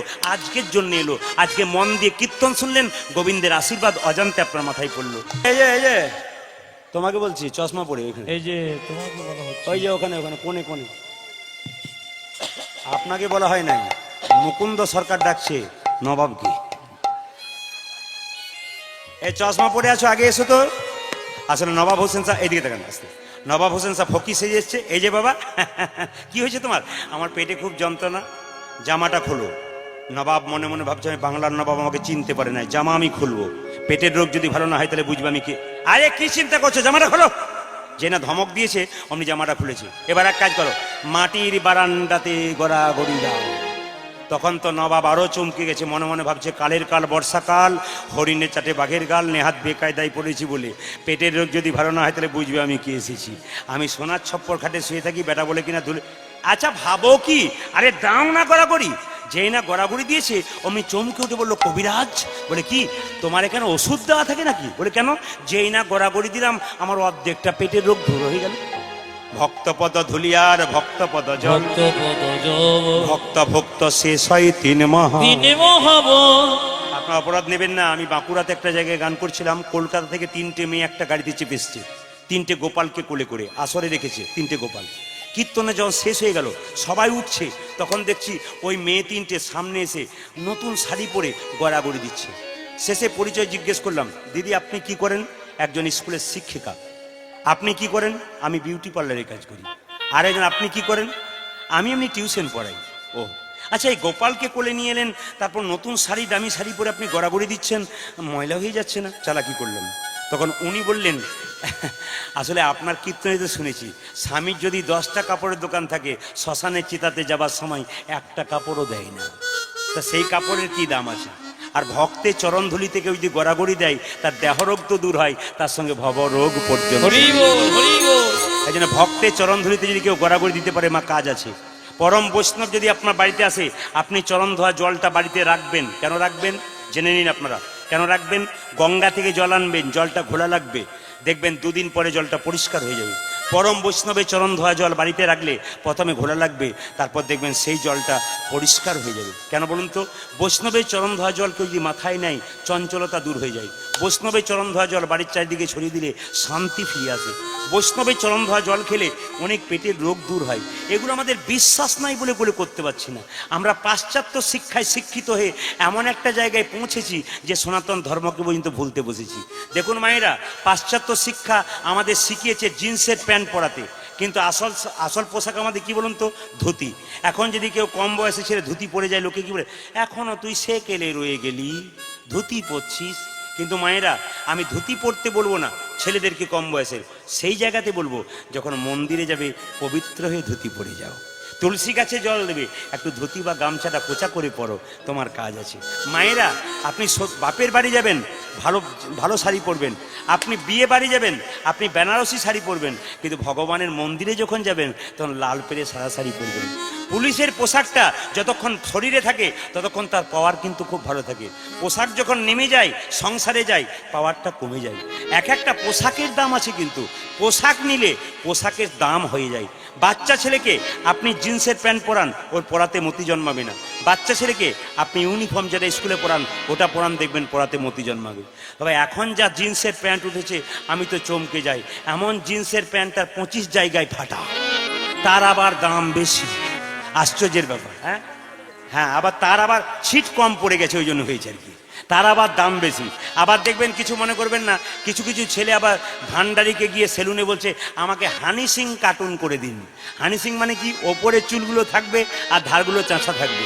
আমি হানি সিংকে কাছে পেলে বলতাম, ভাই তুমি এবার এক কাজ করো, ওই ডিজাইনটা চেঞ্জ করে গোটা মাথাটায় চেঁচে দাও, একটা শিখিয়ে রেখে দাও, হিন্দু ছেলেগুলো সব মহাপ্রভুর দলে চলে যাবে, যদি করতে পারে আর কি। এই জন্য এই কাজটা করলে খুব ভালো হয়। মায়েরা, মুকুন্দ সরকার যখন আসল সুরটা দিয়ে দিয়েছে, চমকে গেছে নবাব, চিৎকার করে বলল, মুকুন্দ!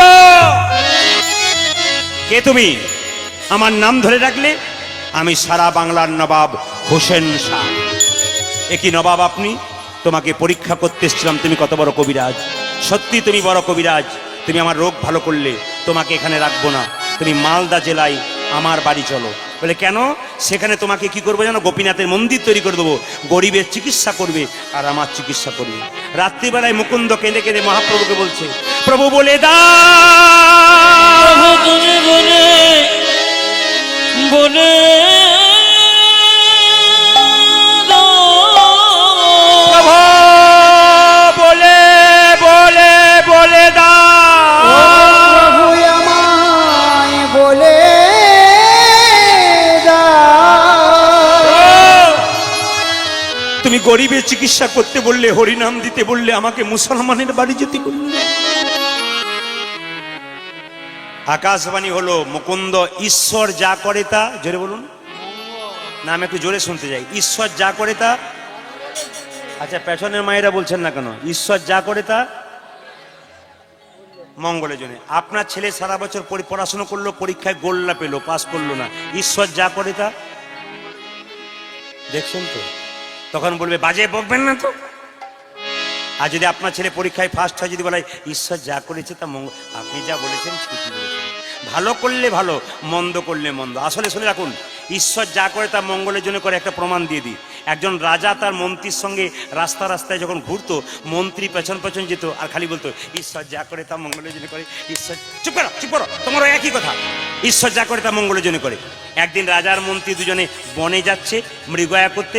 হঠাৎ রাজা জোরে রাস্তাতে জোরে হোঁচট খেয়েছে, পাটা ফুটে রক্ত বেরিয়েছে, সঙ্গে সঙ্গে মন্ত্রী লাফাচ্ছে, ঈশ্বর যা করে তা মঙ্গলে।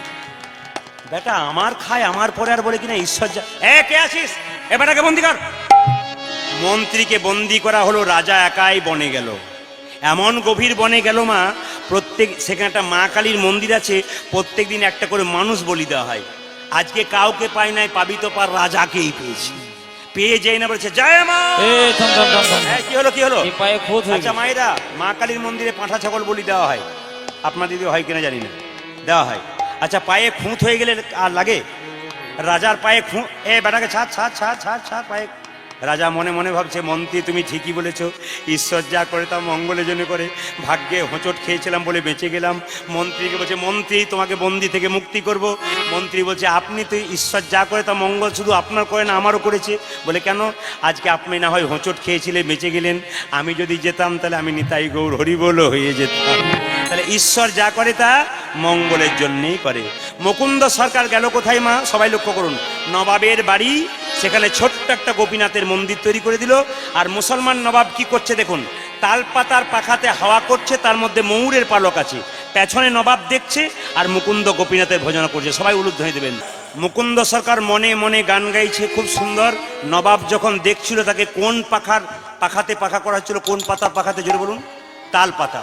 তাতে কোন পাখির পালক ছিল, কাকের না কোকিলের? ময়ূরের। হঠাৎ যখন তাকাতে গেল, কবিরাজ! মুকুন্দ যাই না তাকিয়েছে নবাবের দিকে, নবাবের তালপাতার পাখার ওপরে ময়ূরের পালক দেখতে পেয়ে চিৎকার করে বলল, হে কৃষ্ণ কৃষ্ণ করুণা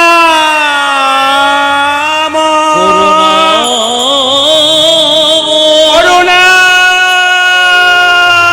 কর।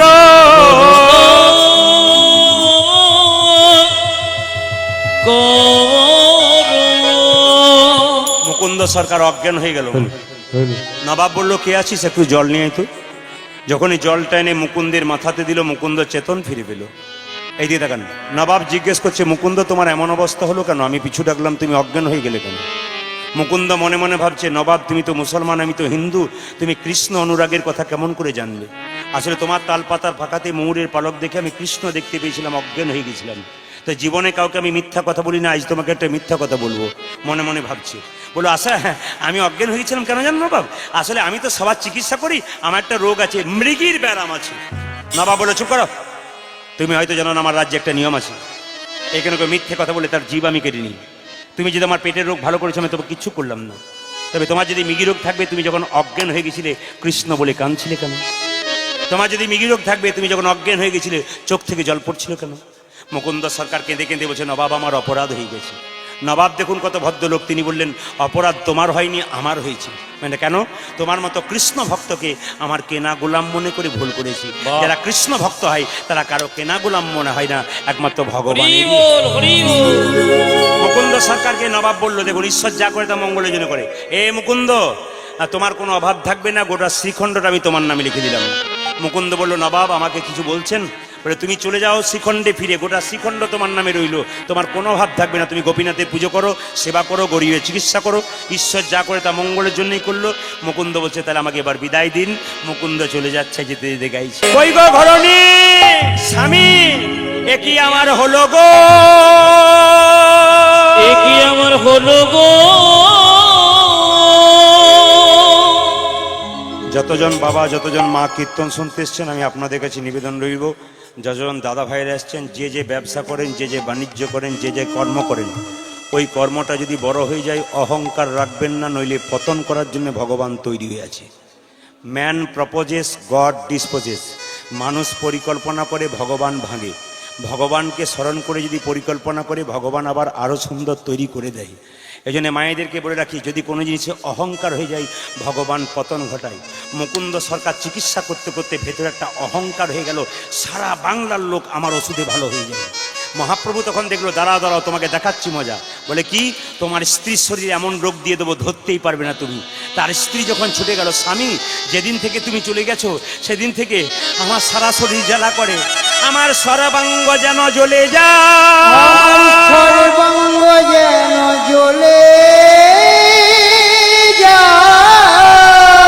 এ কি আমার হলো, এ কি আমার হলো, হলো গো। কি হয়েছে? এখনো অহংকার? কি হয়েছে? এই যে কি হয়েছে তোমার? তুমি যখন থেকে এসে চোখ জ্বালা করে, মুখ জ্বালা করে, জিভের স্বাদ নাই, চোখে দেখতে পাই না, পাগুলো ওই দেখি, তোমার চোখ দেখি, জিভ দেখি, হাত দেখি, পা একই। আমি সারা বাংলার চিকিৎসা করে আমার স্ত্রী রোগ ধরতে পারছি না কেন? রাত্রিবেলায় মহাপ্রভু মন্দির আসার খেয়ে পড়লো মুকুন্দ সরকার। প্রভু বলে দাও আমি সারা বাংলার রোগের চিকিৎসা করছি, আমার স্ত্রীর রোগ ভালো করতে পারছি না কেন? আকাশবাণী হলো, মুকুন্দ আমি যা ভেবেছিলাম তাই হয়েছে। সারা বাংলার চিকিৎসা করতে করতে ওর ভেতরে অহংকার হয়ে গেছে।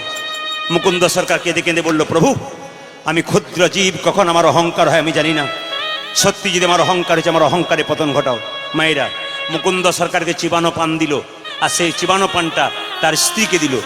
তার স্ত্রীর রোগ তো ভালো হলো, একটা নতুন লক্ষণ প্রকাশ করলো, তার স্ত্রীর গর্ভে সন্তান আসলো। সেই সন্তানটার নাম হলো ভক্ত রঘুনন্দন। কৃষ্ণ কোন নার্সিংহোমে জন্ম নিয়েছিল? আপনাদের মেদিনীপুরে কোন নার্সিংহোম? দু একজন খুঁজছে, তাহলে কোথায় বটে কাল ফোন করে বলবো। কোথায় জন্ম নিয়েছিল কৃষ্ণ? হ্যাঁ, কারাগারটা একটা নাম আছে, কিন্তু জেলখানা। আচ্ছা, জেলখানায় কারা যায় বলুন তো?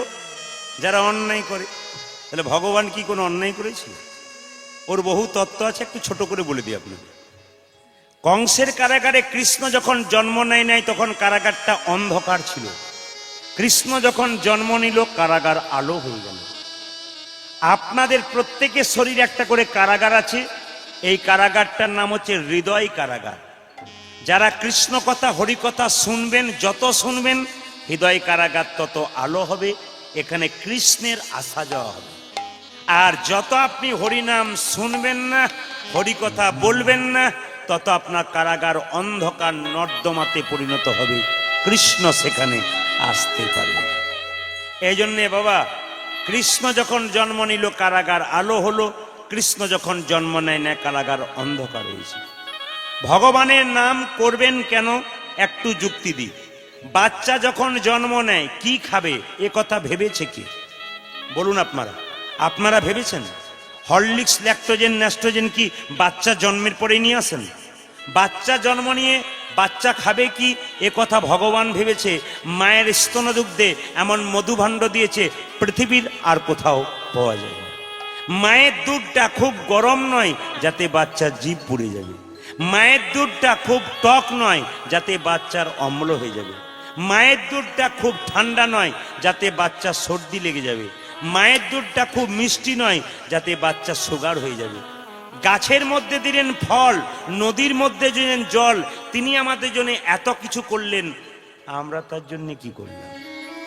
এই বিচার বোধ যদি কারো থাকে তবে সে মানুষ, আর এই বিচার বোধ যদি না থাকে তবে মানুষ কুলে জন্ম নিয়েও ও মানুষ হতে পারে নাই। শুধু মানুষের রূপটা দেখতে, ভেতরটা এখনো পরিষ্কার হয়। এই করোনা চলাকালীন দেখবেন একটা অক্সিজেন সিলিন্ডারের কত দাম হয়, কত দাম তাও পাওয়া যাচ্ছিল না। তাহলে ভগবান যে ফ্রি অক্সিজেনটা দিচ্ছে, নাকের সামনে মিটার বসালে ওর যা বিল হবে তা কোনো দেশের সরকার মেটাতে পারবে না। আপনারা ইলেকট্রিক বিল যে 2000 টাকা দেয়, কোনো মাসে 4000 এলে তার মাথা খারাপ হয়ে যায়। আর সকাল থেকে সন্ধে পর্যন্ত যে লাইটটা ভগবান দিয়েছে, ওই লাইটটা জ্বললে সব লাইট বন্ধ হয়ে যায়। তার বিল যদি হিসাব করা যায়, কোনো দেশের সরকারের ক্ষমতা নাই সেই বিল। সরকার না হয় মানুষের জন্য ব্যবস্থা করে, সুযোগ সুবিধা দেয়, পিঁপড়ের জন্য দেয়, পাখিদের জন্য দেয়, অন্যান্য পশুদের জন্য দেয়। তাহলে তাদের জন্য সুযোগ কে দেয়? ভগবান। ওই জন্য তো আমরা বলি, জীব দিয়েছেন তিনি, আহার দেবেন তিনি। আহারের অভাব হবে না। একটা পাগল সেও খায়, যে ভিখারি সেও খায়, আপনিও খান। একটু এদিক ওদিক ওইটুকুই যান। কিন্তু নিবেদন আপনাদের সামনে সবার কাছে, ভগবানের নাম করবেন কেন আপনারা সবাই জানতে পারলেন।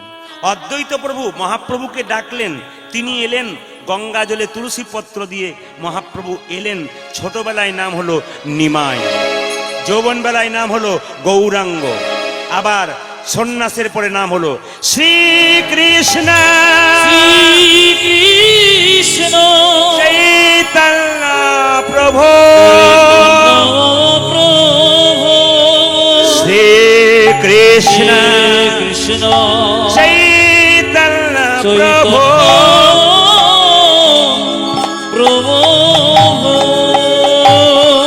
শ্রী মানে কি? শ্রী মানে সুন্দর, কৃষ্ণ মানে কি? আকর্ষণ, চৈতন্য মানে কি? চেতনা। যিনি প্রত্যেকটা জীবের মধ্যে কৃষ্ণ নামের চৈতন্য জাগিয়ে দেন, তিনি শ্রীকৃষ্ণ চৈতন্য প্রভু হয়ে গেলেন। মায়েরা, তিনি প্রচার করলেন পৃথিবীতে আছে যত আছে যত নগরাদি গ্রাম নগরাদি গ্রাম সর্বত্র প্রচার হবে আমার এই হরি নাম। হরি হরি নাম। মহাপ্রভু কি জিনিস দিয়ে গেলেন গো, আমরা চিনতে পারলাম না। মহাপ্রভু কি জিনিস দিয়ে গেলেন আমরা চিনতে পারলাম না। আমি আসামে ছিলাম, ওনারা কি ভাষা বলেন জানেন? দাদা আবার আইবেন, আবার আইবেন, দাদা আবার আইবেন, আইবেন কিন্তু আবার আইবেন। বন বন বন, দাদা বন বন মানে কি? বসুন বসুন দাদা, কহেন কন কন। এই যে কথাগুলো এরা বলে, কিন্তু মহাপ্রভুর জিনিস এত সুন্দর বোঝে। আমি কাল পরশুখানে ছিলাম, 14 থেকে 15,000 মানুষ, জায়গা দিতে পারছে না, একবারে মানুষ ঘুরে যাচ্ছে, এত লোকের ভিড়।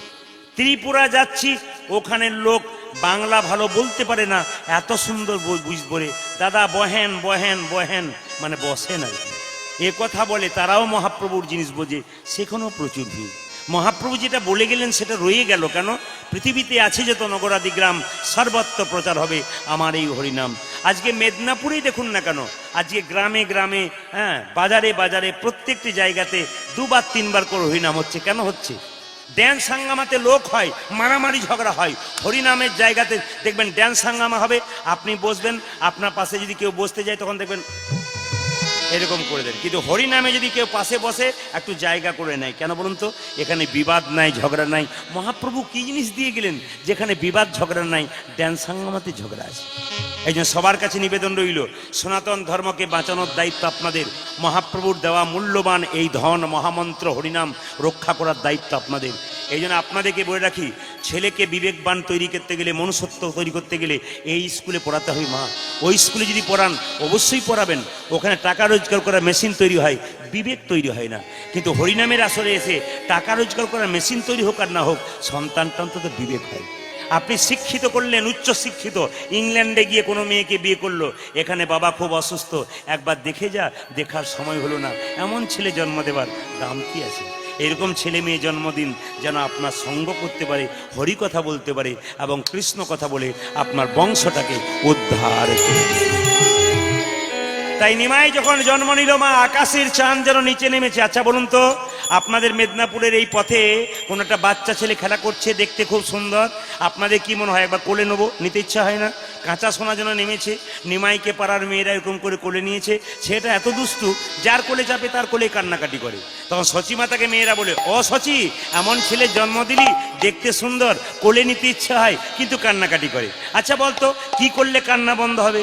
সচি মাতা বলে, আমার ছেলেকে অন্য কিছু দিয়ে ভরাতে পারবে না, আমার ছেলের কানে কৃষ্ণ নাম শুনিয়ে দাও, দেখবে ছেলে চুপ করে যাবে। পাড়ার মেয়েরা কোলে নিয়ে নিমাইকে বলতে, বলে নিমাই কি?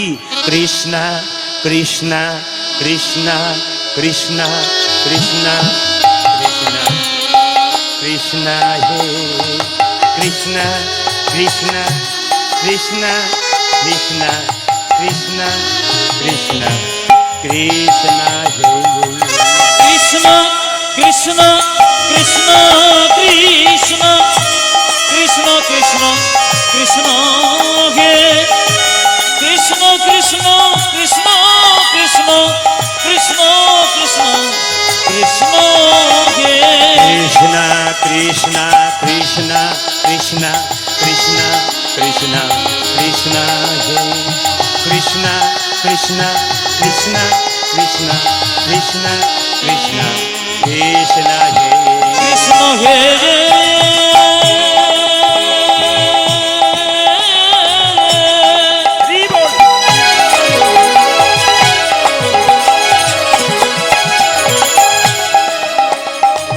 কৃষ্ণ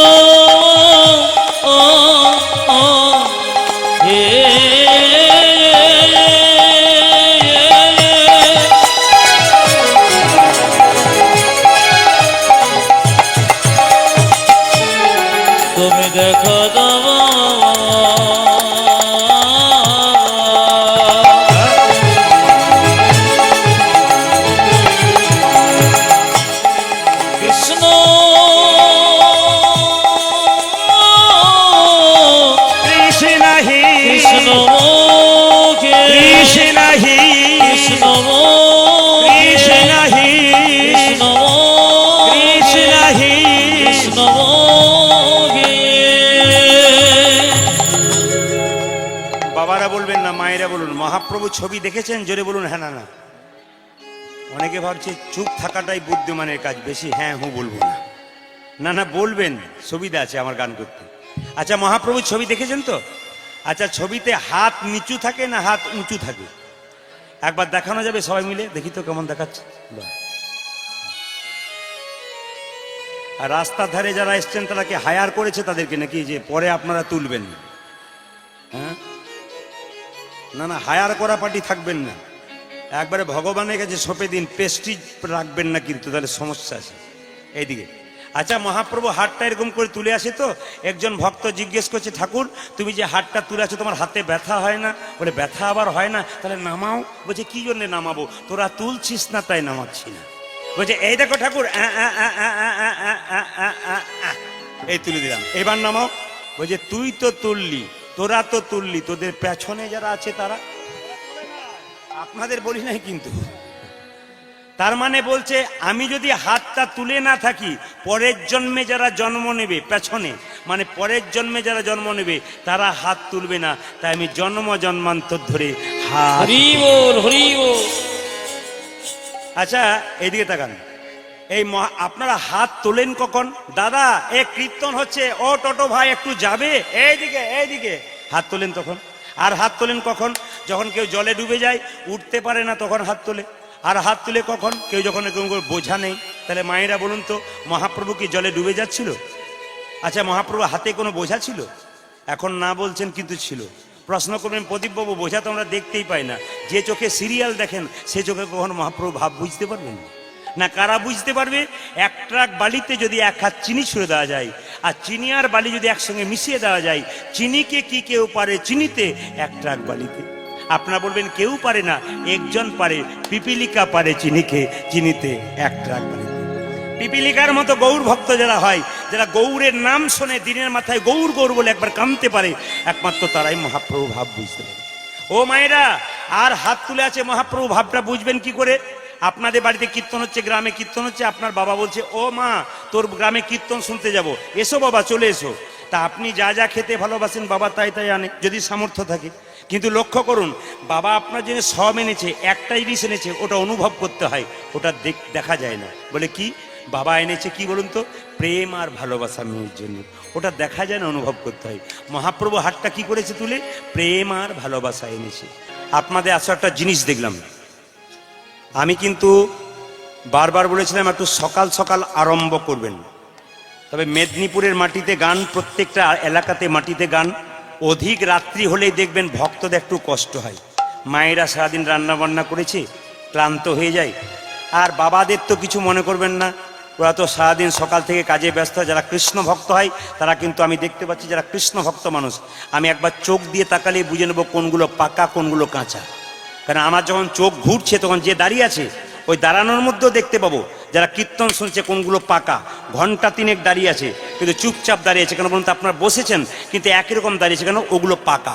আর কাঁচা কোনগুলো? শ্রোতা হচ্ছে তিন প্রকার। একটি শ্রোতা যারা মন দিয়ে কীর্তন শোনে, একবারে এক মনে, কোনো দিকে তাকাবে না, খালি কীর্তন শুনছেই। আর একটা সরতা। সরতা মানে কি বলুন তো?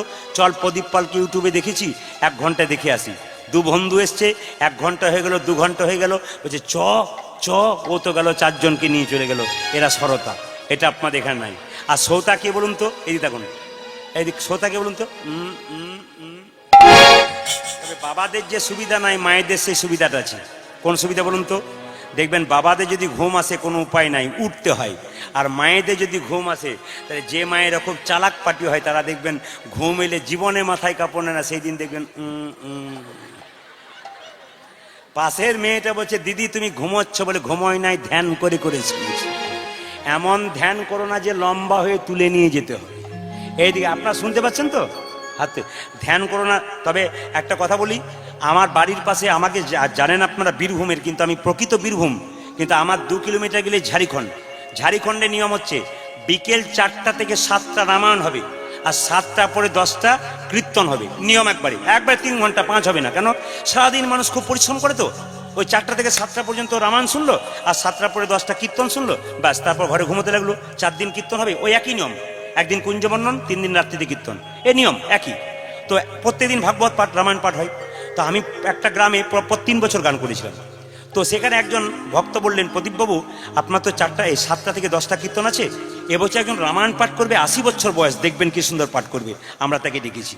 বললাম আমি ভালোই হবে, যেখানে দেখিবে ছাই উড়াইয়া দেখো তাই, পাইলেও পাইতে পারো অমূল্য রতন। আমি তাহলে ভালো ভালো শুনবো, একটু বুঝতে পারবো যদি কিছু পাওয়া যায় তার কাছ থেকে। তো লক্ষ্য করুন মায়েরা, আপনাদের এখানে যে এইদিকে আপনাদের এখানে যদি 4টা থেকে 7টা রামায়ণ হতো আর 7টার পরে 10টা কীর্তন হতো, একটু হাত তুলে বলবেন বা জোরে বলবেন, শাশুড়ির আগে আসতো না বউগুলো আগে আসতো? জোরে বলুন। দাদা ভাইয়েরা বলছেন বউ আগে আসতো, মায়েরা বলতে শাশুড়ির আগে আসতো। না, এরা কিন্তু ঠিক বলছে, শাশুড়ির আগে আসতো। কেন বলতো? বউগুলো কি বলতো, ঘরে বসে বসে কি করছেন, খালি খালি খালি ঘরে বসে। তার মানে কি, কীর্তনে মজা আছে। আসলে যে ঘুমিয়েছে না সে বুঝতে পারছে আমাকে লক্ষ্য করেই বলছে বোধহয়। না আপনাকে লক্ষ্য করে নেয়। মাঝে মাঝে রস না দিলে তো হবে না, চাটনি না দিলে কাজ নাই। তবে শিক্ষা আছে কিন্তু কথার মধ্যে। এইদিকে দেখান। তো দেখবেন বাড়িতে অনেক কুটুমজন আসে, বাবা মা আসে, তখন বৌমাটি কীভাবে খালি চোখ দিয়ে তো এটা বলে কিন্তু। তো আমি দেখতে পেলাম রামায়ণ শুরু হলো, কমিটির ভাইয়েরা বলো দাদা একটা চেয়ার দিলাম শুনুন। রামায়ণটি শুরু হলো, একজন ঠাকুমা তার নাতনিকে আঙ্গুল ধরে ধরে চটের বস্তা নিয়ে এসে সামনে বসলো। রামায়ণ শুরু হলো, অমনি পা লম্বা করলেন। রামায়ণ শেষ হলো, উনি গা লম্বা করলেন। আমার কীর্তন শেষ হলো, উনি নাক ডাকতে শুরু করলেন। যখন কীর্তন শেষ হয়ে গেল, যখন কীর্তন শেষ হয়ে গেল, সঙ্গে সঙ্গে বলছে যে কীর্তন শেষ হয়ে গেল, নাতনি বলছে ঠাকুমা ওঠো, বলছে আরম্ভ হলো, বলে আজ আর হবে না, কাল হবে, চলে গেল। 3 দিন কীর্তন হলো। এবার কুঞ্জ বর্ণনের দিনে আমাকে এসে বলছে বাবা প্রদীপ তোর কীর্তন কি ভালো। আমার তুমি তো ঘুমোচ্ছিলে, কি বুঝলে? বলছে ওইটাই বলবার জন্য তোর কাছে এসেছি, তোর কীর্তনে কি মজা। বলে কেন? আমার বাড়িতে 3টে করে ফ্যান থাকে, 2টো করে ঘুমের ট্যাবলেট খায়, আমার ছেলেরা খুব ভালোবাসে, খুব ব্যবস্থা করেছে, ঘুমই আসে না। আর তোর কীর্তনে কি ঘুম, আমার ঘুমই ছাড়ে না। লাভ তো আছে, যে ঘুমোচ্ছে তারও লাভ আছে। যে রামায়ণ পাঠ করছে তার কাছে কি বলছে, বাবা তো রামায়ণ পাঠ খুব ভালো, যাকে ভালো বলা হবে তার আনন্দ হবে। তখন রামায়ণ পাঠক বলছে বুড়িমা বুঝতে পেরেছো তো? ওই যে সবই বুঝতে পারলাম, 3 দিন ধরে রামায়ণ পাঠ শুনলাম, একটি জিনিস বুঝি নাই, রাম রাক্ষস না রাবণ রাক্ষস। তখন রামায়ণ পাঠক রেগে বললো রাম ও রাক্ষস নয়, রাবণ ও রাক্ষস নয়, রাক্ষস আমি যে তোমাকে বোঝাতেই পারলাম না, বুঝতে না পারলে রাক্ষস এসছে প্রদীপ পাল বলবেন। বাচ্চা হাতে মোবাইল দিচ্ছেন মানে বাচ্চাকে আপনি নষ্ট করতে শুরু করেছেন। ও যত ভারী হচ্ছে আরো ভারী বাড়াবে বসে বসে। হরে কৃষ্ণ। প্রেম সে বলুন রাধা রানী কি। একবার জোরে উলুধ্বনি দিন সবাই মিলে, প্রেম সে জয় গো।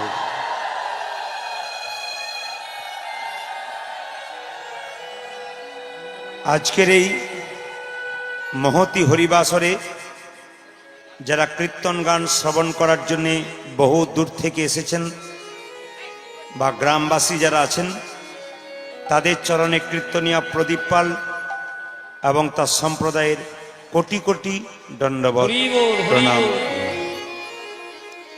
সাধু গুরু বৈষ্ণব যারা আছেন তাদের চরণে অসংখ্য কোটি কোটি প্রণাম রইল। মায়েরা, মনসা মাতার পুজো উপলক্ষে কীর্তন প্রশান্ত শাসমল বহুবার ফোন করার পর একবার আমাকে জবাবও দিয়েছিল এ গান হবে না, এবং আমি অন্য জায়গায় কথাবার্তা করেও নিয়েছিলাম, শুধু অ্যাডভান্সটুকু বাকি ছিল বোধহয় এখানে আসার জন্য। হঠাৎ করে ফোন করলেন, না আসতে হবে। আবার ওনার সঙ্গে কথা বলে এখানে এলাম। তবে আজকে আপনাদের সামনে বহু দূর থেকে ক্লান্ত হয়ে এসেছি।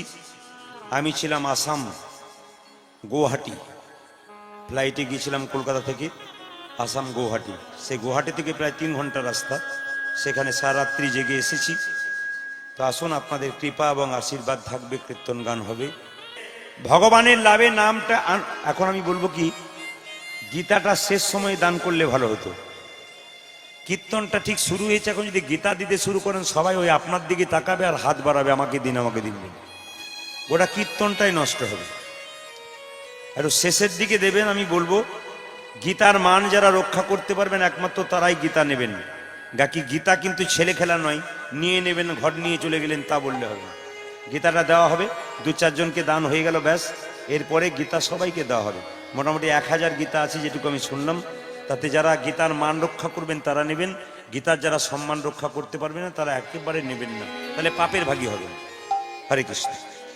এবার রঘুনন্দন নাড়ু খাওয়াবে, সেই নাড়ু প্রসাদ আপনারা গ্রহণ করবেন। বাচ্চাকে নিয়ে চুপচাপ বসুন, মাথায় কাপড়টা নিয়ে সবাই দর্শন করুন।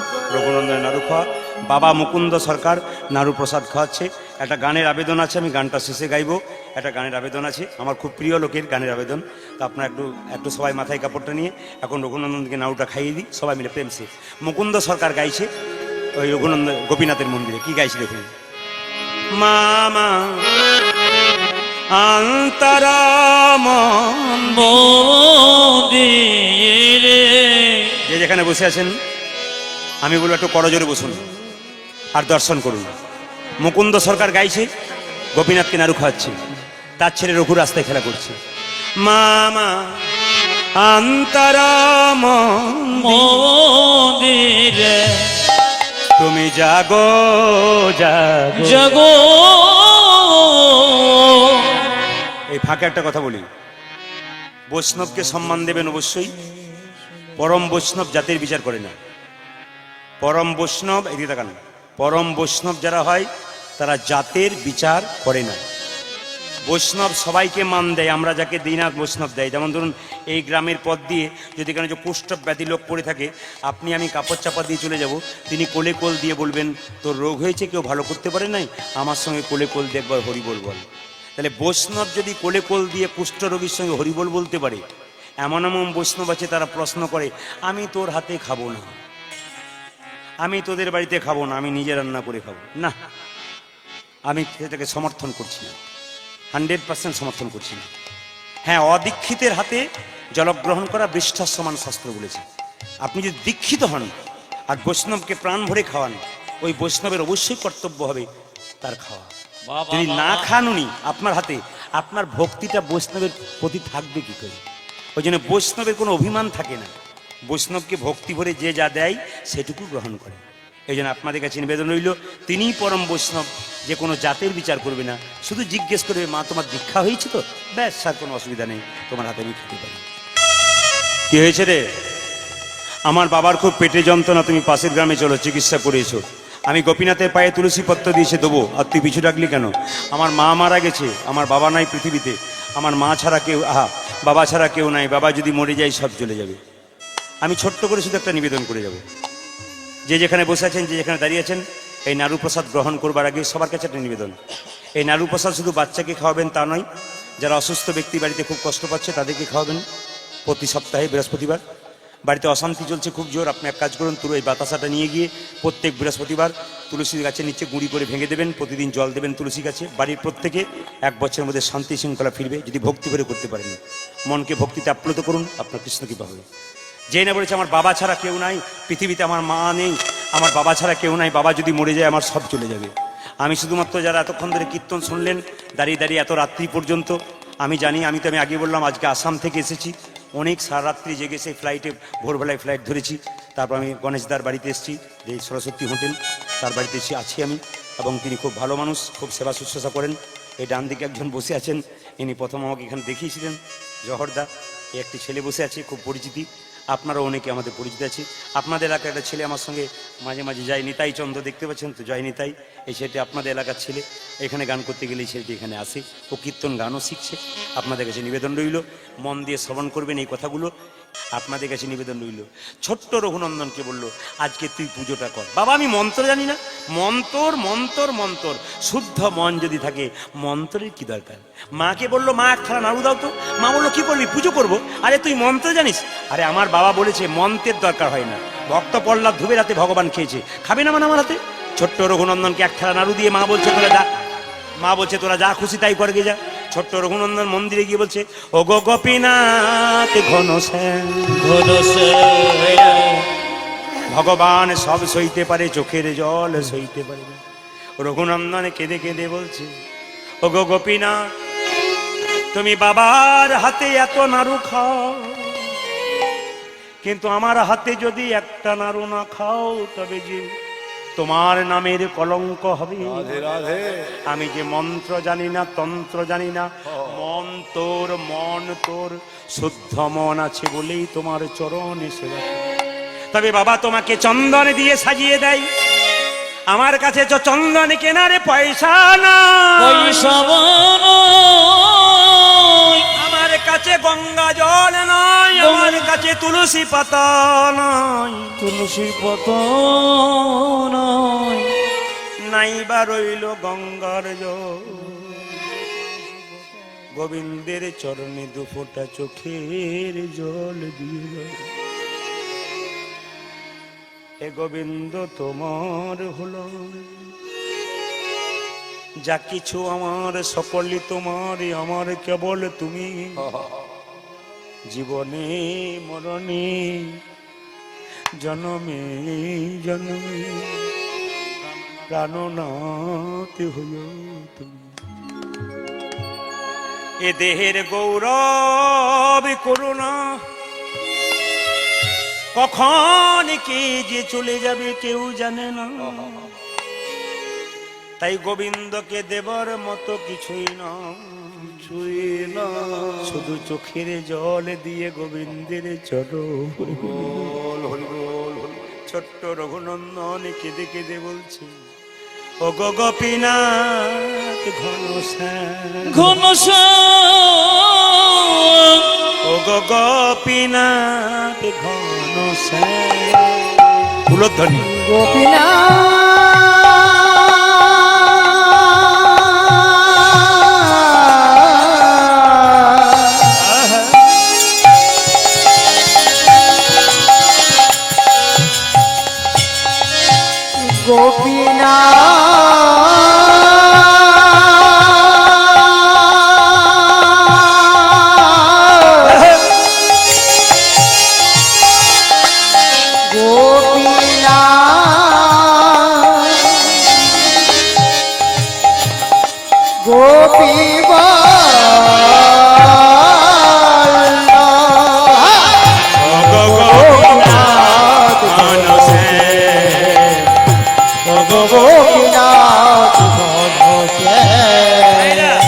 এই রঘুনন্দন যখন গোপীনাথকে নাড়ু খাচ্ছে, বয়স কত জানেন? 5 বছর।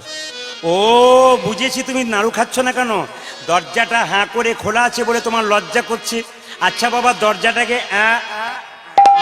বন্ধ করে দিলাম। আচ্ছা ঠিক আছে, এবার তোমার হাতের বাঁশিতে অসুবিধা হচ্ছে, আচ্ছা বাঁশিটাকে খুলে দিলাম। মাথার চূড়াতে অসুবিধা হচ্ছে, চূড়াটাকে খুলে দিলাম। এবার নাড়ু খাও। পাথরের গোপীনাথ যখন নাড়ু খাচ্ছে না, তখন বলছে তুমি নাকি ভক্ত প্রহ্লাদের হাতে গেছো, ধুবের হাতে গিয়েছো, আজ যদি আমার হাতে নাড়ু না খাও বাবা আমাকে মিথ্যাবাদী বলবে। ছোট্ট রঘুনন্দন পাথরের গোপীনাথের পায়ে ছোট্ট করে মাথা ঠুকছে, গোপীনাথ গোপীনাথ গোপীনাথ। রক্ত আর চোখের জলে মন্দির ভেসে যাচ্ছে। ভগবান মনে মনে ভাবছে, রঘুরে রঘুরে, লোকে আমায় সোনার থালায় রূপোর থালায় পায়েস দেয়, কত পাইস আমি তাই গ্রহণ করে নি। তুই রক্ত আর চোখের জলে আমার মন্দির ভিজিয়ে দিলি। আমি যদি একটা নাড়ু না খাই তবে যে গীতাতে প্রতিজ্ঞা রাখতে পারবো। আমি যে গীতায় প্রতিজ্ঞা করেছি, পত্রং পুষ্পং ফলং তয়ং যৌমে ভক্ত ব্রজচ্ছতি তদহম পরিহিতমাস্মানি প্রতাত্মনি। যে আমায় যেমন ভাবে ভালোবাসি আমি তাকে তেমন ভাবে ভালোবাসি। পেছন থেকে পাথরে গোপীনাথ হাত বাড়িয়ে বলল, রঘুনন্দন নারদে রঘুনন্দন নারদে, রঘুনন্দন নারদে রঘুনন্দন নারদে। গোপীনাথ নাড়ু খাও, গোপীনাথ নাড়ু খাও, গোপীনাথ নাড়ু খাও, গোপীনাথ নাড়ু খাও। রঘুনন্দন বলছে, কি সবাই প্রতিদিন এত নাড়ু খাও না, আজকে নাড়ু তুমি এত নাড়ু খাচ্ছ কেন? গোপীনাথ কেঁদে কেঁদে বলছে, সবাই আমায় ডাকে রে রঘু, তোর মতো এমন করে চোখের জলে ভেসে কেউ ডাকে না। চোখে জলে ভেসে কেউ ডাকে না, চোখের জলে ভেসে কেউ ডাকে আমায় চোখের জলে জলে ভেসে কেউ ডাকে ডাকে। মনতে তলতে সবাই ডাকে, চোখের জলে ভেসে কেউ ডাকে জলে মনতে তলতে সবাই ডাকে। এমন চোখের জলে ভেসে কেউ ডাকে না মমকে টানতে সবাই ডাকে আমার চোখে জলে ভেসে কেউ ডাকে না মমকে টানতে সবাই ডাকে আমার চোখে জলে ভেসে কেউ ডাকে না চোখের জলে ভেসে কেউ ডাকে না। মায়েরা কোনোদিন এত নাড়ু খাই না, গোপীনাথ সব নাড়ু খেয়েছে, একটা নাড়ু বলে আমার হাতে দে। কেন? এটা তোকে খাওয়াবো। ভক্ত যদি ভগবানকে ডাকে, ভগবানকে ভক্ত যদি প্রতিদিন খাওয়াই, ভগবান ভক্তকে না খাইয়ে কে থাকতে পারে? হাজার হাজার সাপের মধ্যে একটা সাপের মাথায় মণি থাকে, আর যে সাপের মাথায় মণি থাকে তাকে কিন্তু খাবার জোগাড় করতে হয় না, অন্ধকারে বসে থাকে, পোকামাকড় ওখান থেকে বসে বসে খাই। ভগবান রূপ মণিকে কেউ যদি হৃদয় মাঝে রাখতে পারে, তাকে খাবার জোগাড় করতে হয় না, বসে বসেই খাবার পায় যদি গোবিন্দের চরণে সেবা করতে পারে। লক্ষ্য করুন, যেই না সব নাড়ু খেয়ে নিয়েছে, একটা নাড়ু গোপীনাথ রঘুনন্দনকে খাইয়েছে, তোর মায়ের কাছে যা নাড়ু নিয়ে আয়, তাহলে তোর বাবা তোকে রাগ করবে না? যে না মায়ের কাছে গেল, মা আজকে সব নাড়ু গোপীনাথ খেয়েছি, মা রেগে বললো আমি তো বুঝতে পারছি কে খেয়েছে, তুই খেয়ে নিয়েছিস, যা এক থালা নাড়ু নিয়ে যা, নইলে বাবা এসে রাগারাগি করবে। এক থালা নাড়ু নিয়ে মন্দিরে যখন প্রবেশ করতে যাচ্ছে, পেছন থেকে তার বাবা ছুটে এসছে, আসিয়া মুকুন্দ দাস কহে বালকের পাশ, আসিয়া মুকুন্দ দাস কহে বালকের পাশ, আসিয়া মুকুন্দ দাস কহে বালকের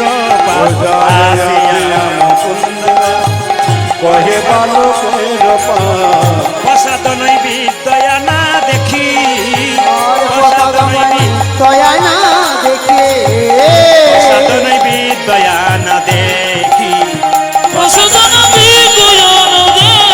আমি দেখব কেমন পূজা দিয়েছ, আমি দেখিব কেমন পুজো দিয়েছ, আমি দেখব কেমন পূজা দিয়েছ। আমি দেখিব কেমন পূজা দিয়েছ। এই, কোন সকালে চিকিৎসা করতে গেছে এখনো তুই পুজো করিসনি? বাবা আজকে সব নাড়ু খেয়ে নিয়েছি গো, সব নাড়ু খেয়েছে। গোপীনাথ বলে হ্যাঁ, পাথরের গোপীনাথ খেয়েছে। মারব এক থাপড়, মিথ্যা কথা বলতে জায়গা পাসনি? পাথরের গোপীনাথ নাড়ু খায়? বাবা বিশ্বাস করো নাড়ু খেয়েছে, দেখাতে পারবি? বলে হ্যাঁ দেখাবো। বাবা দরজাটা বন্ধ করে পেছন দিকে দাঁড়িয়ে আছে, আর ভেতরের মধ্যে ঢুকে ছোট্ট রঘুনন্দন কেঁদে কেঁদে বলছে, গোপীনাথ এতক্ষণ আগে তুমি এত নাড়ু খেলে, এখন যদি একটা নাড়ু না খাও তবে বাবা আমাকে কলঙ্ক দেবে, মিথ্যেবাদী বলবে। তোমার নামে যদি মিথ্যেবাদী হয়, তোমাকে আর কোনোদিন আমি ডাকবো না। গোপীনাথ নাড়ু খাও বলে দরজা বন্ধ করে ছেলে চিৎকার করছে। পাথরে গোপীনাথ যখন নাড়ু খাচ্ছে না, ছোট্ট রঘুনন্দন কি করলো জানেন? 5 বছর বয়স ছেলে গোপীনাথের গলা উন্নিটাকে নিয়ে গলায় ফাঁস দিয়ে আত্মহত্যা করতে গেল। পাথরের গোপীনাথ মনে মনে ভাবে, রঘুনন্দন রে, আমার মন্দিরে কেউ যদি আত্মহত্যা করে তবে বিপদ বারণ মধুসূদন আমায় কেউ বলবে না। তাই পেছন থেকে হাত বাড়িয়ে বলল, রঘুনন্দন নাড়ু দে, রঘুনন্দন নাড়ু দে, ও রঘুনন্দন নাড়ু দে গোপীনাথ নাড়ু খাও, গোপীনাথ নাড়ু খাও। গোপীনাথ কেড়ে বলে বাবা দরজাটা খুলেছে, অর্ধেকটা নাড়ু গোপীনাথ খেয়েছে। বাবা দরজা খুলেছে, অর্ধেকটা রয়ে গেছে, পাথরের নাড়ু হয়ে গেছে। এখনো শিখণ্ডে যান, দেখবেন পাথরের নাড়ু দেখতে পাবেন অর্ধেকটা। যে ছেলেকে বাবা বলছে, হ্যাঁ রে আমি যে দেখতে পাচ্ছি পাথরের নাড়ু, ছেলে বলল, বাবা আমি দেখতে পাচ্ছি আসল নাড়ু। ওগো গোপীনাথ, বাবা কেন দেখতে পাচ্ছে পাথরের নাড়ু, আমি কেন দেখতে পাচ্ছি আসল নাড়ু? গোপীনাথ আকাশবাণী করে বলল, রঘুরি, এ জগতে মানুষের জন্ম হয় দুটো চোখ হয়, একটা ডান চোখ একটা বাম চোখ। গুরুদেবের কাছে মন্ত্রণী আর একটা চোখ হয়, ওটার নাম জ্ঞান চক্ষু। তোর যে জ্ঞান চক্ষুর উদয় হয়েছে, তোর বাবার এখনো হয় নাই। তুই তোর হাতটা তোর বাবার মাথায় দে, দেখতে পাবে আমি নাড়ু খাচ্ছি। পিতার পুণ্যে পুত্রের উদয় হয়, কিন্তু আজকে পুত্রের পুণ্যে পিতার উদয়। যেই না ছোট্ট রঘুনন্দন তার বাবার মাথায় হাত দিয়েছে, কি দেখলো? অদ্যপি খণ্ডপুরে অর্ধনাড়ু আছে।